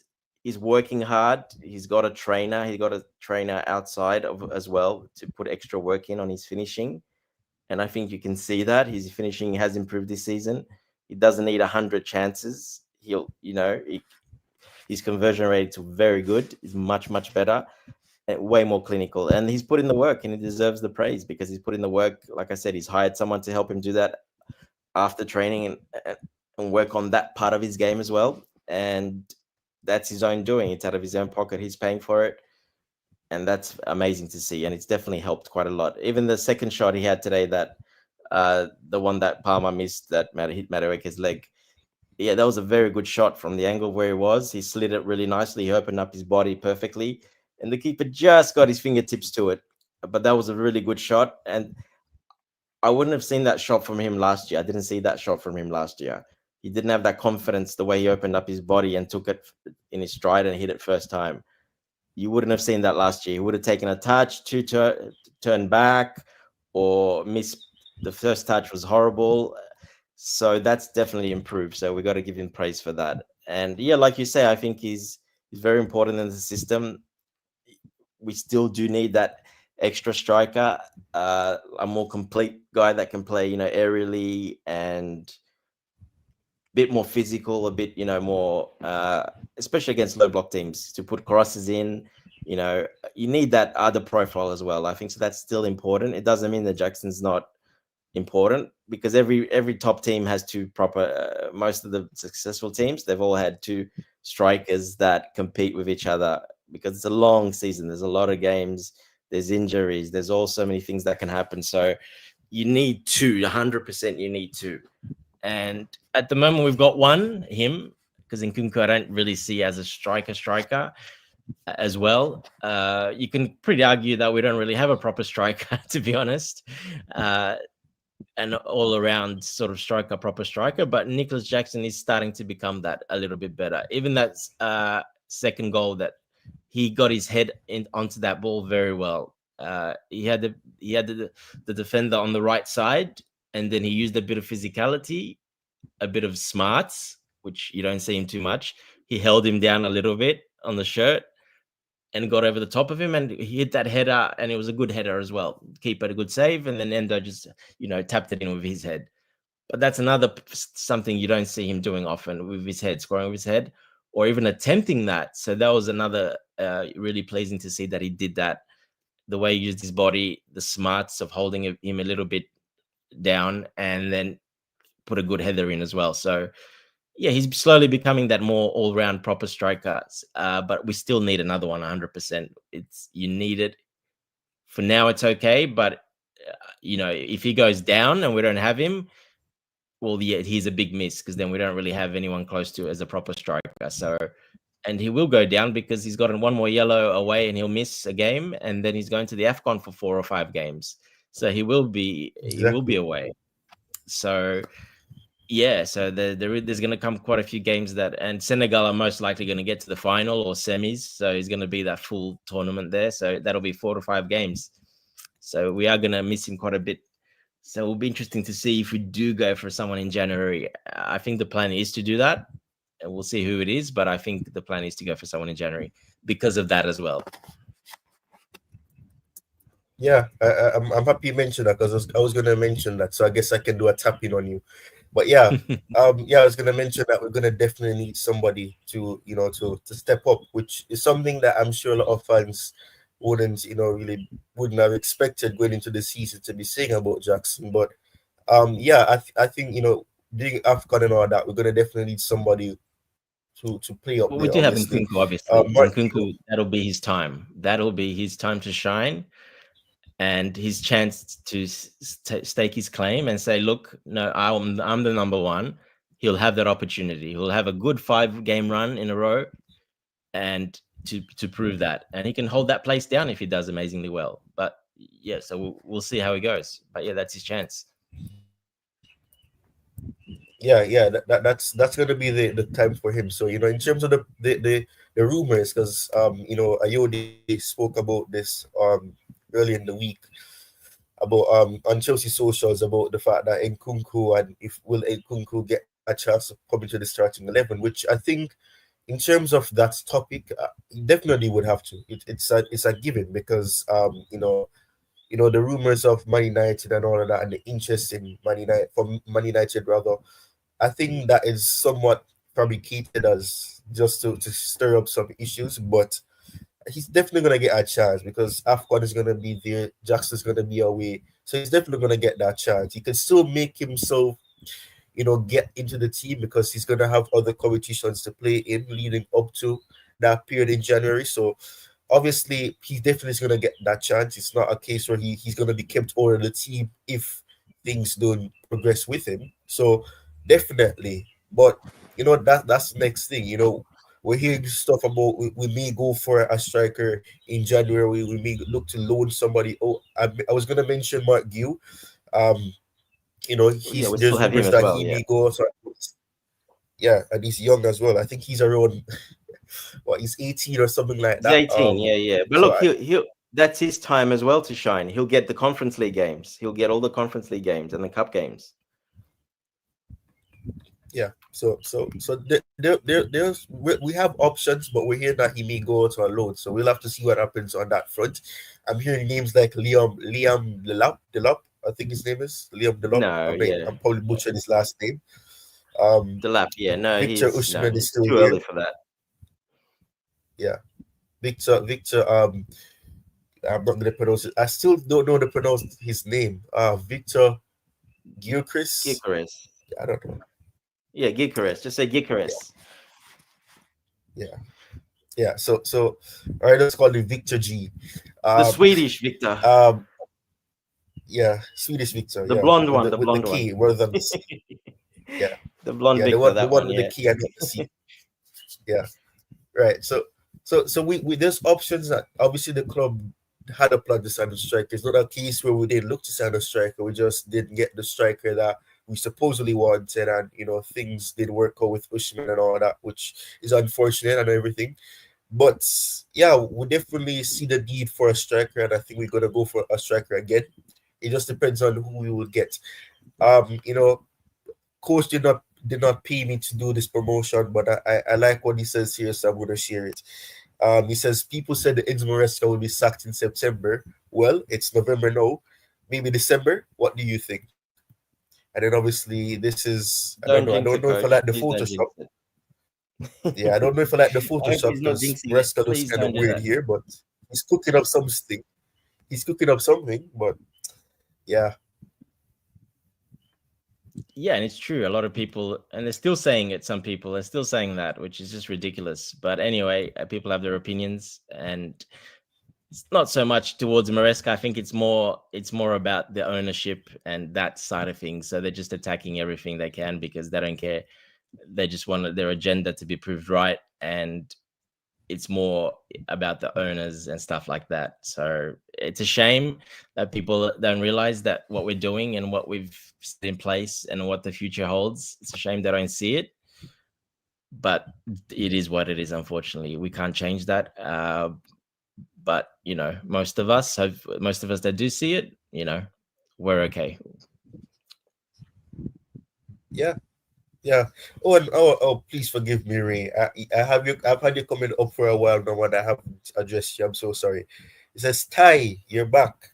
Happy to see you recovering well. Yeah, I appreciate it. Yeah, I'm still not at 100%. I To me, I think you can probably hear it in my voice. I probably sound congested, stuffy still. Still not at 100%, but the show must go on, and I'm in a position where I can still do streams and all that and make videos. So yeah, but yeah, I'm still recovering, still not at 100%. But yeah, I appreciate it, and yeah, I'm back. I wasn't really gone because I was still here, but yeah, I appreciate it. Jesus is King says, I don't remember the last time we won an early kickoff. Yeah, that's true. I'm gonna be honest. I'm gonna be really honest. Most people should know this. The time zone that I'm in, it's definitely early kickoff. So yeah, I missed the first 15 minutes because I wasn't awake yet. Um, I What got time what was it? woke me Was up it for was you, Ty? the match starts. It's 11:01. No, the match started at 7:30. So I wasn't awake yet. I got Oh, I, okay. I got AM, the, yeah, AM. the Yep. no- yeah, 8. So I got the notification that Jackson scored, and I was like, oh crap! I didn't even know that the match was starting that early. I thought it was like 8:30. I forgot that the time zone has changed from 6 to 5. So I realized that Yep. it's Yep. not 8:30, 7:30 my time. So I missed the first 15 minutes, but yeah, I got up just in time to see the replay of Jackson scoring and all that. But yeah, it's been a long time. International break, early kickoff. It's good, and we got the 3 points. We definitely have to see what happens with the teams below us. What happens? I'm not sure if a match has started yet. I know that City haven't played yet. They should play soon. I'm not sure of the other fixtures that will happen, but Well, yeah, Aston Villa are I'm down happy 2-1 at about halftime. They're down at halftime really. um, against Crystal Palace. They're down. Arsenal's 1-up against Nottingham Forest. So hopefully Nottingham Forest can get a result there, get at least a draw. Yeah, Brighton are winning again against Bournemouth, so they're still going good. And then later's Man City, Tottenham. Yeah. Oh wow. Well, I'm looking at the table right now, and okay, so Arsenal are leading, so it's still 22 points. We're only ahead of them on goal difference. The same for Brighton, who have Same for five Brighton. goals Yeah, now. same for Brighton. They scored. Yeah, it's crazy. I mean, I remember when people were saying Forest is Forest in the title race because they were third, and they're losing right now. It's a 1 goal deficit. They can still come back, but man, the table looks so close. It's very very close. City are 1 point ahead of us. Obviously, they haven't played yet, but it's good. Two defeats in 12 games. That's not looking bad in comparison to last season this time. So definitely an improvement in that sense. Obviously, we could have won more matches. The matches against United and Arsenal, we could have won it. We could have lost it. They could have won it. They could have lost it. It's up and down. We could have had a better thing, but I mean, it's not looking bad. 6 points behind first place, which haven't played yet, but it's not looking bad. The table looks very close. Looking at fifth place, 22 points, fourth and third, 22 points. Sixth place currently is Nottingham Forest, 19 points. Fulham, 19 points, currently drawing, as you said. Newcastle on 18 points. The table is very close. As you go down, or even down to down to the team in 20, which is Southampton. They're 4 points. They're on 4 points. Wolves are on seven. I'm surprised Wolves are in the relegation zone right now. That's kind of surprising. But Ipswich Town 8. And Leicester City are 2 points ahead of them on 10 points. The table is very I'm not close. sure what Forest is doing So here.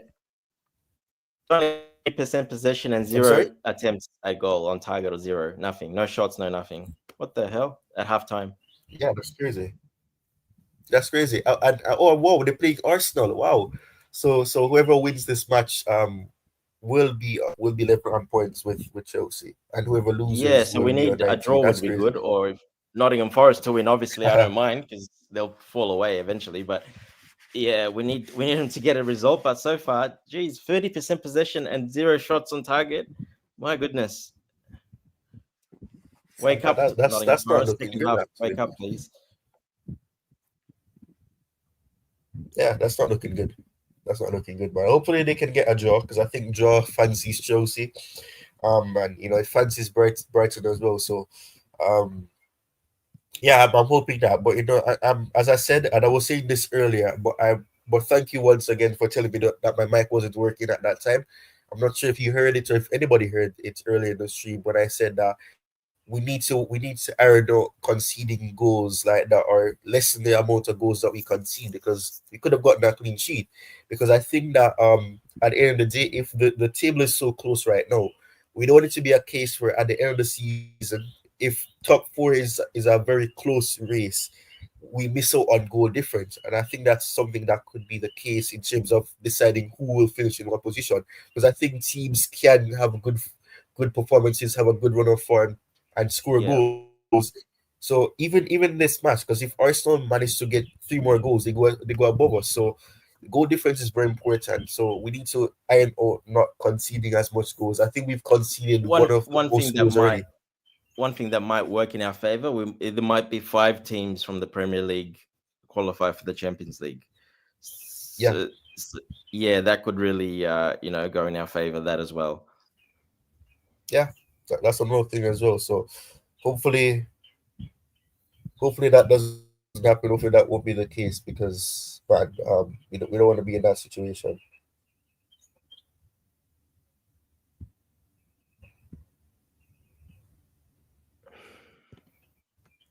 Right. So right, So there was another item that I wanted to share. Let me see if I can find it. Uh, right, where is it?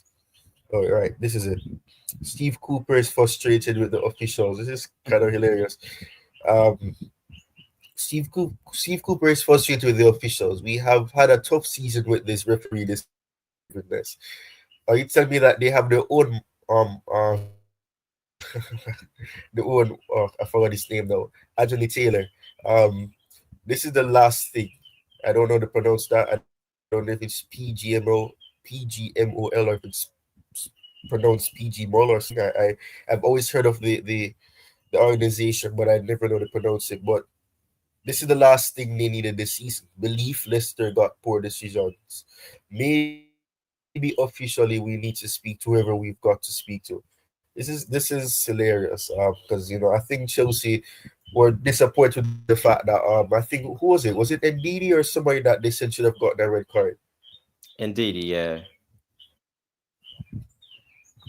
It was a clear red. Like, it's not even an argument. Like, to say there's a little chance that it might not be. It was a clear, obvious red, up high, studs only, from behind as well. I mean, no ball, not even close to the ball. 100% clearest red you'll ever see. I have no idea what these referees are seeing in the booth, VAR. Um, I would like to hear the reasoning behind that one. Tell us why that was not a red card. What is the reasoning? I can't see anything in the book, in the official book, or anywhere that is said. There's nothing that you can say that is not a red card. So I have no idea. Even the second one, if you slow that down, studs up high on his ankle as well against Felix. That was a very bad challenge. He was in the air when he was up high in the air, jumping over and from the side again. A bit harder to see in real time, but that's what they're there to see it. If you slow down, it's again a very dangerous, bad. Again, by the book, should be another red card.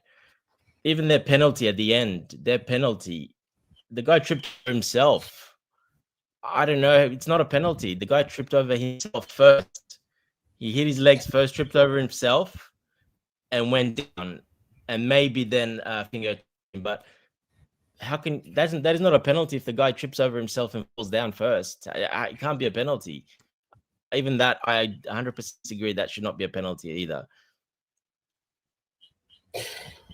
Oh my goodness. And no, I'm Ah, not biased. That's just boy.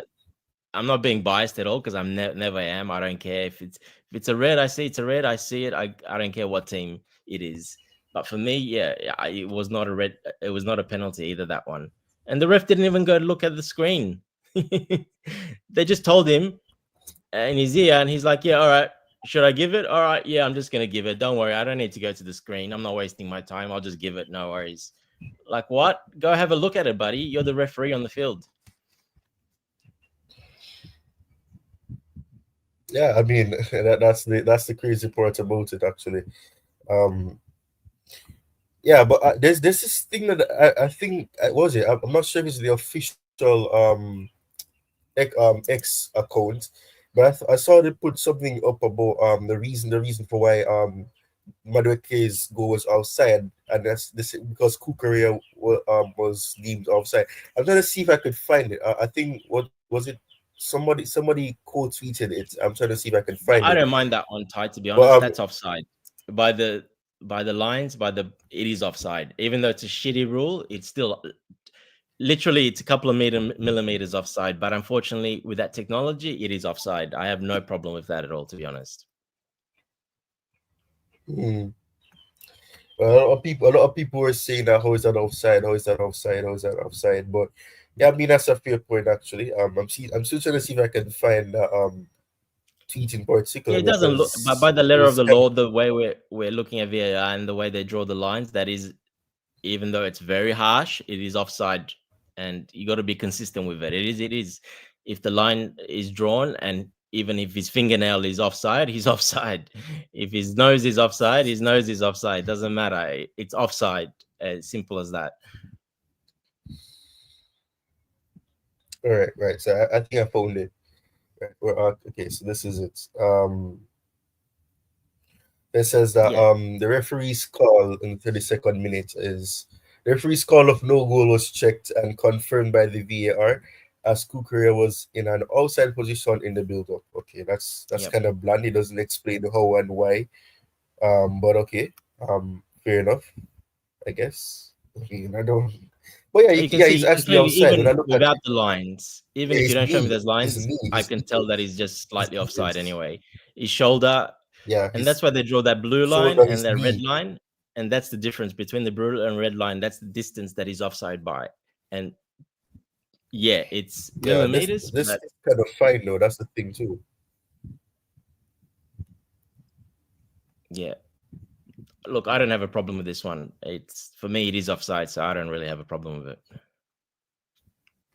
Yeah. By the way, Jesus King is asking, have you guys noticed our press has improved a lot? Do you agree with that? Yes, depends how when we're playing and who we're playing.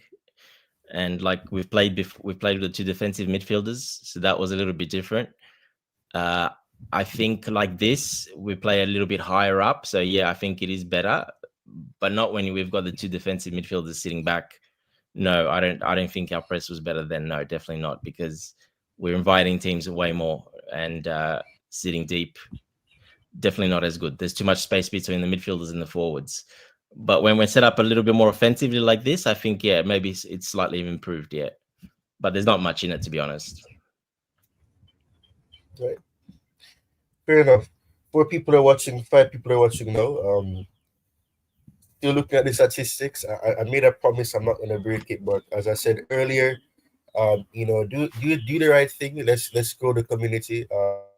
Still try to persuade people to to help the channel grow. So I'm not gonna see because I'm not gonna break my promise, but you guys, help do me a quick favor. It's free.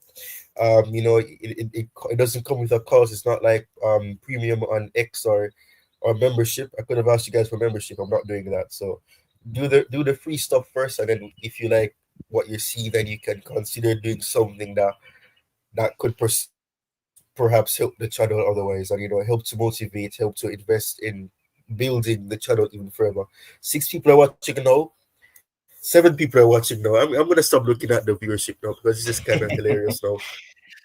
Yeah, And yeah, 8 people are watching you now. got All to right. remind people, because people, even I, many times I forget to do it, because you come in, you're talking about the football, and you just you write something if you're in the chat, and you just forget. As simple as that. And it depends if you're on a mobile or if you're on the laptop. That also is a big difference. So you have to remind people. You got to tell them, and yeah, you should put it in the chat as well. Definitely, put a command in there as well. Just can do one that's automated. Maybe it comes up every 15, 20 minutes or whatever.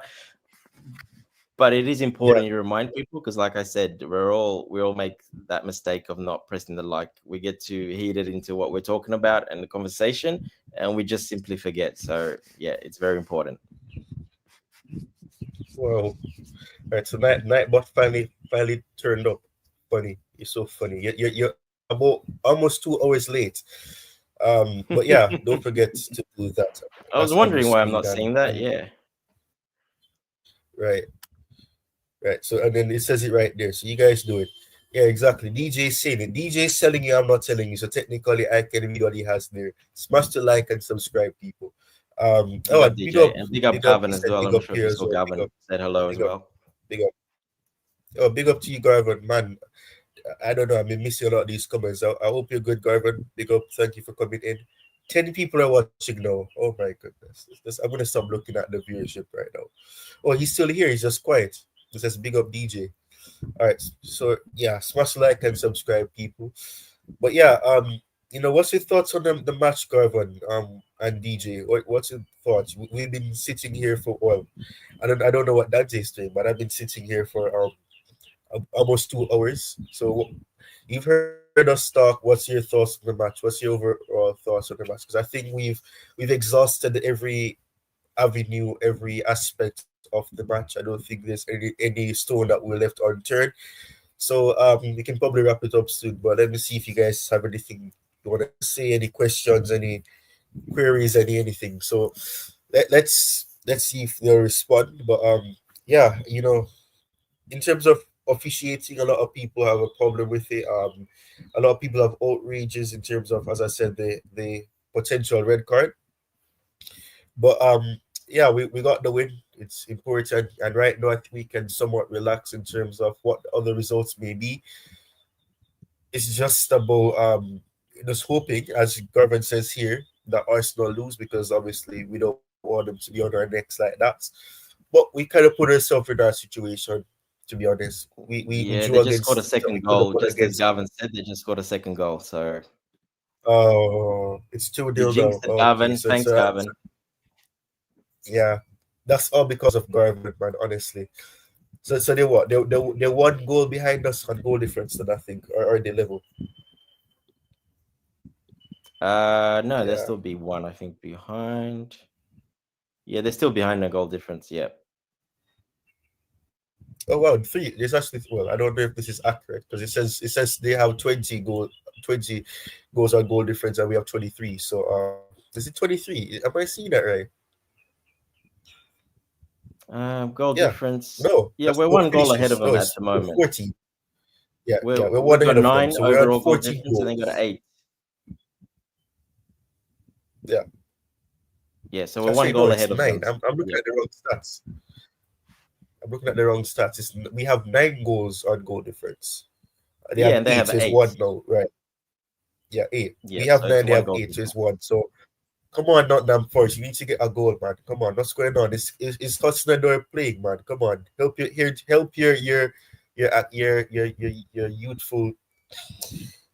team, the team that you're at, you even played for. Come on, is he playing? Is he on the? Is he playing? Yeah, he's playing. Elanga is off as well. Come on, man. We need Arsenal to lose, man, or Brighton get have some gone 2 draw. nil up as well, so they're winning as well. Yeah. But it still looks good to see that Chelsea are ahead of Arsenal. It's been a while since that's been the case, so it's a positive. I think Wolves scored as well, so it's 2-1 to them. So yeah, that's good for them. They're 1 point out of relegation. Of the of coming out rather. I can't talk. Coming out of the relegation zone. Leicester City losing means that they're still on 10 points. But yeah, we'll see what happens. But as I said, let me see if any one of them responded. Coach is here. Um, it says good game waiting on Arsenal to lose. It says good bro. You that's responding to DJ, and he's saying he's quiet. Yeah, because you jinxed it, man. You jinxed it. And of course, coach has to come in and say Dante out. And he says, big up my people. Big up to Big up, you, coach. Thank coach. you for dropping. Yeah, yeah. All right. I know coach is happy about Enzo's goal. What was it? Was it yesterday or something like that? He was talking about Enzo. So it says so DJ says, how was MD not sent off for his challenge on Palmer? So Mayer should have got a red for his challenge on Felix. Ref was rubbish today, okay. And then Chelsea perspective says Enzo Fernandez is simply not Chelsea level. So what is he? Below Chelsea level? Is that what you're saying then, coach? I'm not understanding. Is this a compliment to Enzo Fernandez or is this an He's being insult? I'm not sarcastic. understanding. He's being sarcastic, Ty. Oh, okay, I understand. He said Enzo Fernandez is simply not Chelsea level.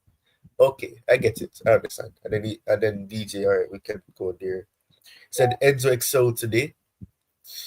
That's from DJ. But yeah, He did. so coach is obviously a happy man, very much so. He's a big advocate for Enzo Fernandez. He's a big advocate for that ruling him out. And I'm gonna be honest, I still personally think Enzo doesn't necessarily suit the Premier League. I don't know. I don't know if coach will unsubscribe and all of that, but I don't think he suits the Premier League.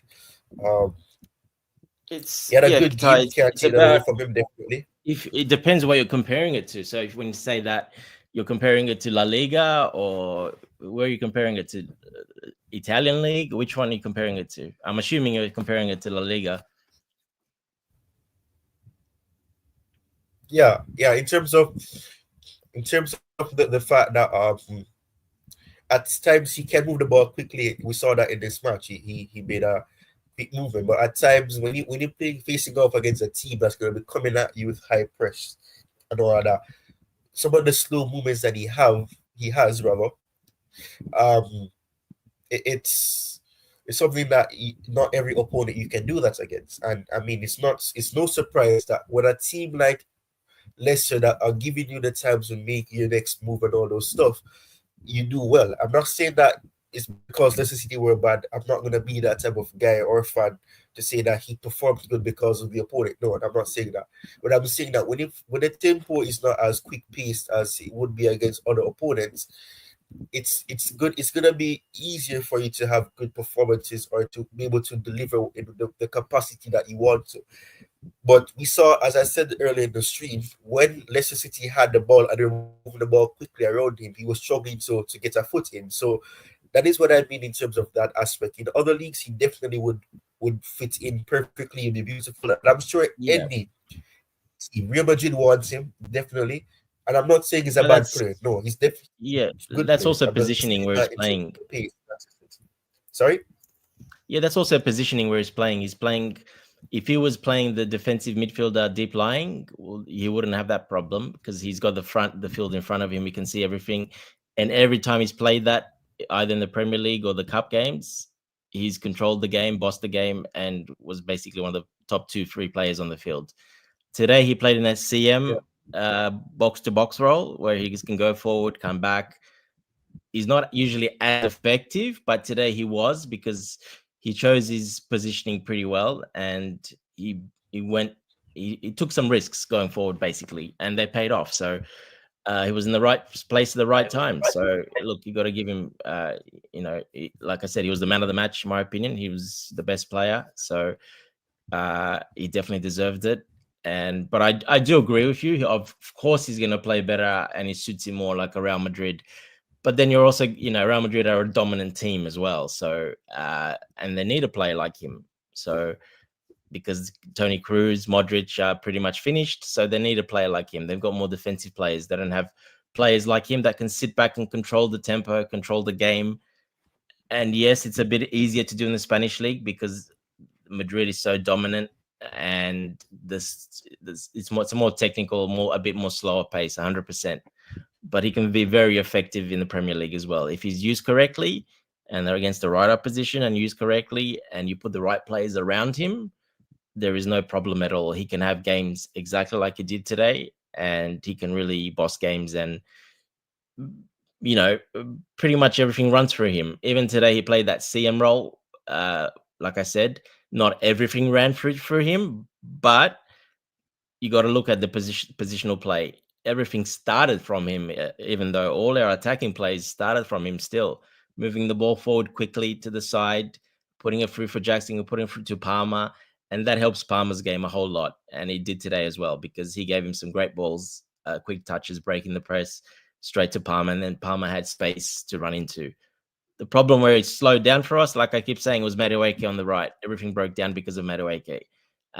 Other than that, he had a nearly perfect, even defensively today, he had a really good defensive game. He was winning challenges, tackles, duels, everything. It was all over the place. So it's good to see. There was one little thing I want to comment on that I did see, which was very interesting. So after he scored the goal, did you see his celebration, Ty, how he celebrated? Do you remember or not? I'm trying to remember what exactly it is. Uh, I'm not gonna pretend like I remember. What is All that? What good. exactly is I it? can remind you. So after he did the celebration, and he turned to the camera and did a phone call and a wink, wink, and phone call.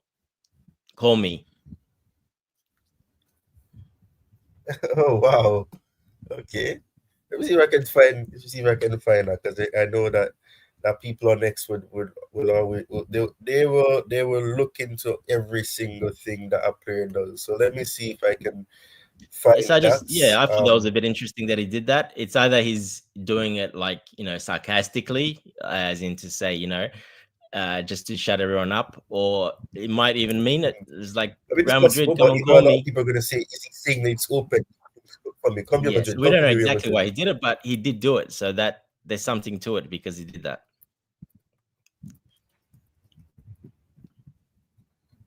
I'm not sure if everyone else Yes. in the chat saw that, and if they got any comments on that, if they think that is he was being sarcastic Oh, and a phone call. just giving it to everyone, or was he like meaning it, saying, "Come on, call me, wink, wink. I'm available if you want to get me. Come and get me." Oh, you know what? It could be a case where, I mean, his relationship status is different now, so it could be that as well. I mean, I don't know. I'm speculating, but I think I thought you're talking. It's this, right? I think it's Well, he this. hasn't done it. Yeah. After he celebrated, he kept doing that. He turned to the camera and did that for a good few seconds. And I've never seen him do that before. And usually when players do that, it's a little players do when they celebrate, when they most of the time it's about yeah, give me a call. I'm ready, reacting to stuff that's in the media. And I think, in my opinion, that's exactly what he's doing. He's been linked with Real Madrid because it's in the media, because everyone's saying it. Unfortunately, it was all over Sky and everywhere, and I think he's reacting to that. Now, is he doing it, like I said, as a fu, or as a, yeah, it's true, come get me, I'm available, no problem. If you want me, come and get me, I'm good enough. Yeah, that's a fair point. Roderick, why? I don't have an agenda against Enzo. No, I'm just. It's just called being critical. I mean, you would slot right in at Real Madrid or a team like in the Italian league. I mean, I'm not saying that he's not good enough. That's not what I'm saying. I'm not gonna say that. I'm just saying that in terms of how he's been adjusting to the Premier League. He's had some tough games. Yeah, no, he definitely had a good game today. He was the man of the match. You can't take that away from him. He as Dante said, he was he started the attacking phase that we had. Every opportunity, or most of the chances that we created, started with his input. So or output rather. So I can't take that away from him. I'm not saying that he's not good enough. Don't get me wrong. I'm just saying that in terms of his movement, in terms of how he moves the ball and the pace in which he moves the ball is not always consistent. Coach says right at the bottom that he's not good anywhere. I'm gonna go through this again. Big up Owen. I hope you're good. That Says big poem. up Ty and Dante. And he says big up to DJ and Garvin. I guess coach doesn't matter because coach is in the chat and Owen didn't say anything to him. But DJ says, yep, Enzo will do well at Real Madrid, but they can't afford him despite their wealth. Well, we'll see. We'll see if that's the case, but I don't think he's going to go anywhere as coach says here. But yeah, I mean, he could go somewhere though.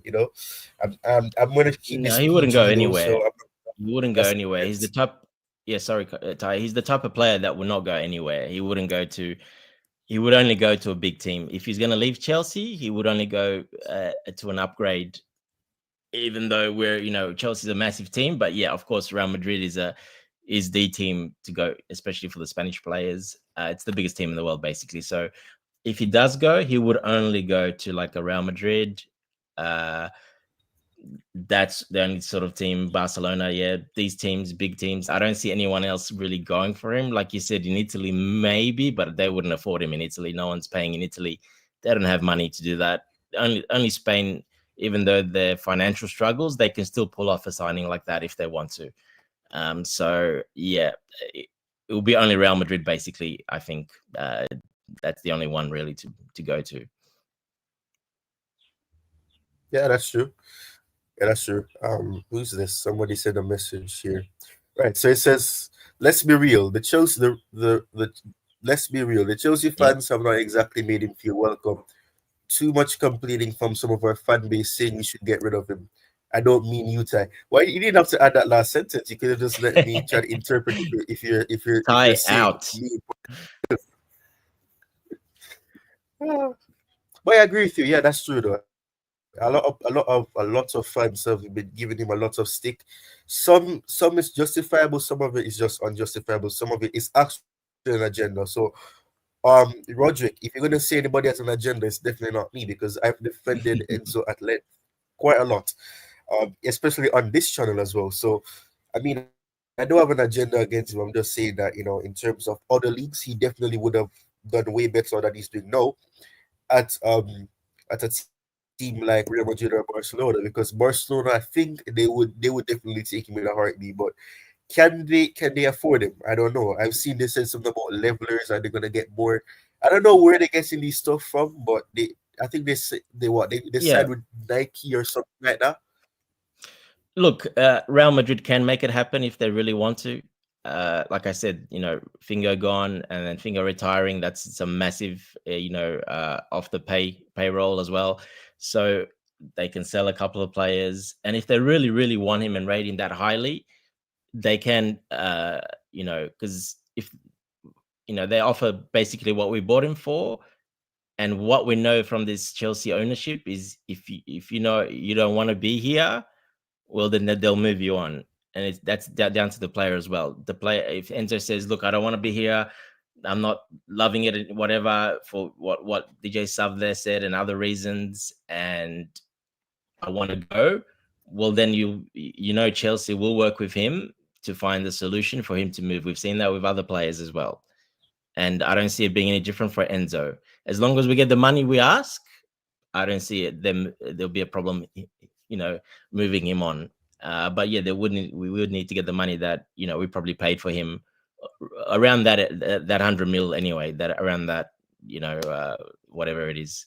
I can't remember how much he was. 115 or was he 105? I can't remember. 105 was he? I think something like that.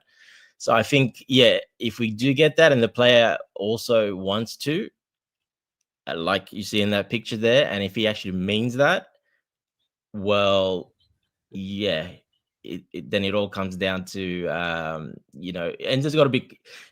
he's got to be careful with this as well, this celebration, because this can be taken into, like I said, in two different ways.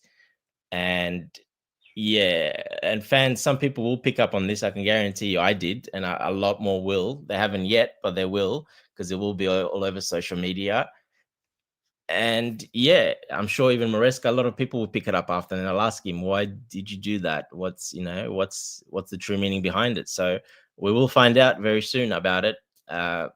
If it was either just joking, it was being smart ass, or did he actually mean it? Yeah, I mean, DJ says they can't afford him. What is this? Content creators lead the church for the Enzo Fernandez agenda with titles such as "It's time to talk about Enzo Fernandez" and on. Yeah, I mean, it's you know more than I do, Costa. If you want to get views, you have to use certain optimizations, title. You need to have things that will get the attention of the audience. So if you say it's time to talk about Enzo Fernandez, you're gonna like, oh, what are you saying here? And then when they listen to what they say, they're gonna say, okay, yeah, I mean, I agree with you. We're seeing that we can be more defensively solid when we have Lavia and Casado playing together. And some will say that what we have some defensive support there for the defense, but we're lacking creativity. So what happens there? And you never see them talk about that. I've said this at length where I said, yes, I get it. Enzo Fernandez is not that type of profile where you can expect him to be a ball winning midfielder.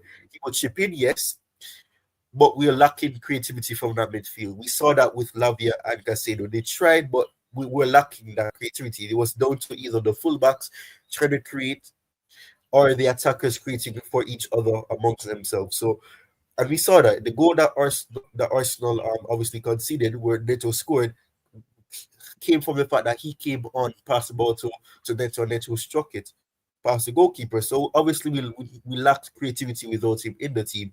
But at the same time, do you want to sacrifice having that extra support for the defense that you don't trust as much, or do you want that creativity where you just Casado and then Enzo or Lavia, and then Enzo being the creature, then Lavia trying to win back the ball, give it to him, or give it to a fullback, or give it to the defenders to put it over the top? That's the questions that people need to ask. But yeah, DJ saying, yep, they will have to spend big money on Enzo. That celebration could mean, what were you saying?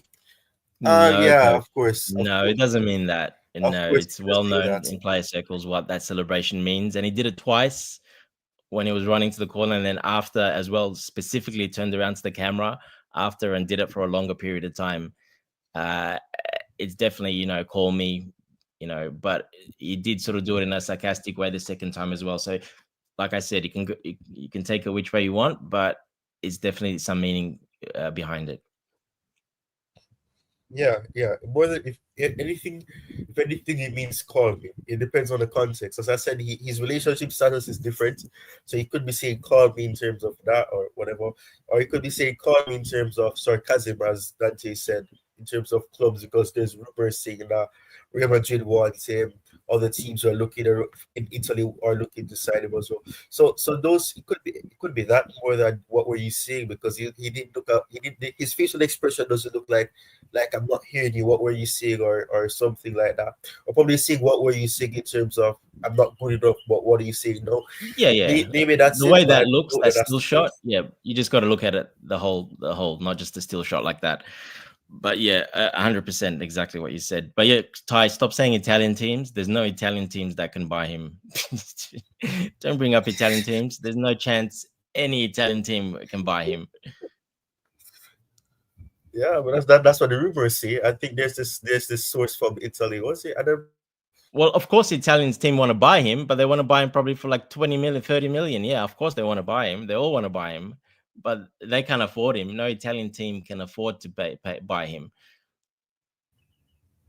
yeah. So, but yeah, I mean, as you said, I don't think an Italian team can afford it because, as DJ says here, the owners will not sell him on the cheap. So it's definitely they're gonna try to get close to what they bought him for, and plus he has a contract, so there's no rush to sell him, and there's no need to sell him. So there's nothing to Exactly. worry about on that front.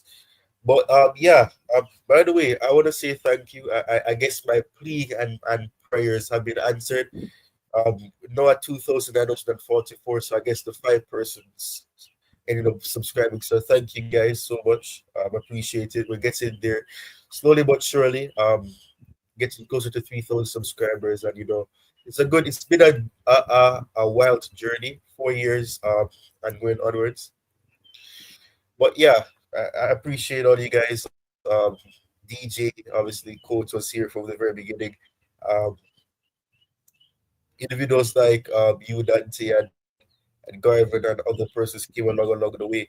But looking back, and this is somewhat not football related, but sometimes I forget that you were constantine Dante on in the chat on Chelsea perspective. Sometimes I forget that. Yes, But yes. yeah, Yeah, I've been around. Yeah, not how long. I think I joined Coach's channel. I started 2.5 years ago, maybe 3 years ago, something like that. I can't remember exactly. Yeah, I can't remember either. yeah. Right. What is DJ saying here? Don't see him doing that celebration at Stamford Bridge. He'll absolutely be ripped apart by the fan.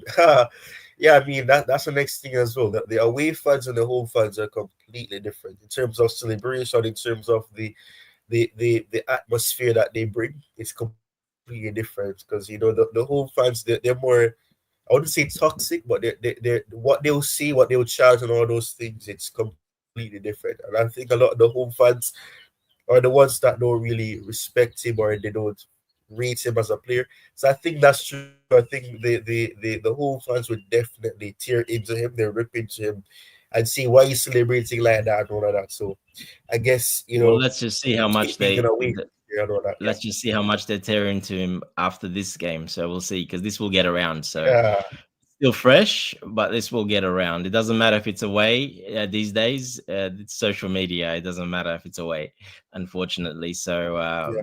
but yeah, of course, he's going to choose wisely to do it in an away game. He's not going to do it at home. Exactly, DJ. He wouldn't want to do that at home, but yeah, it's an interesting one. We'll see what happens.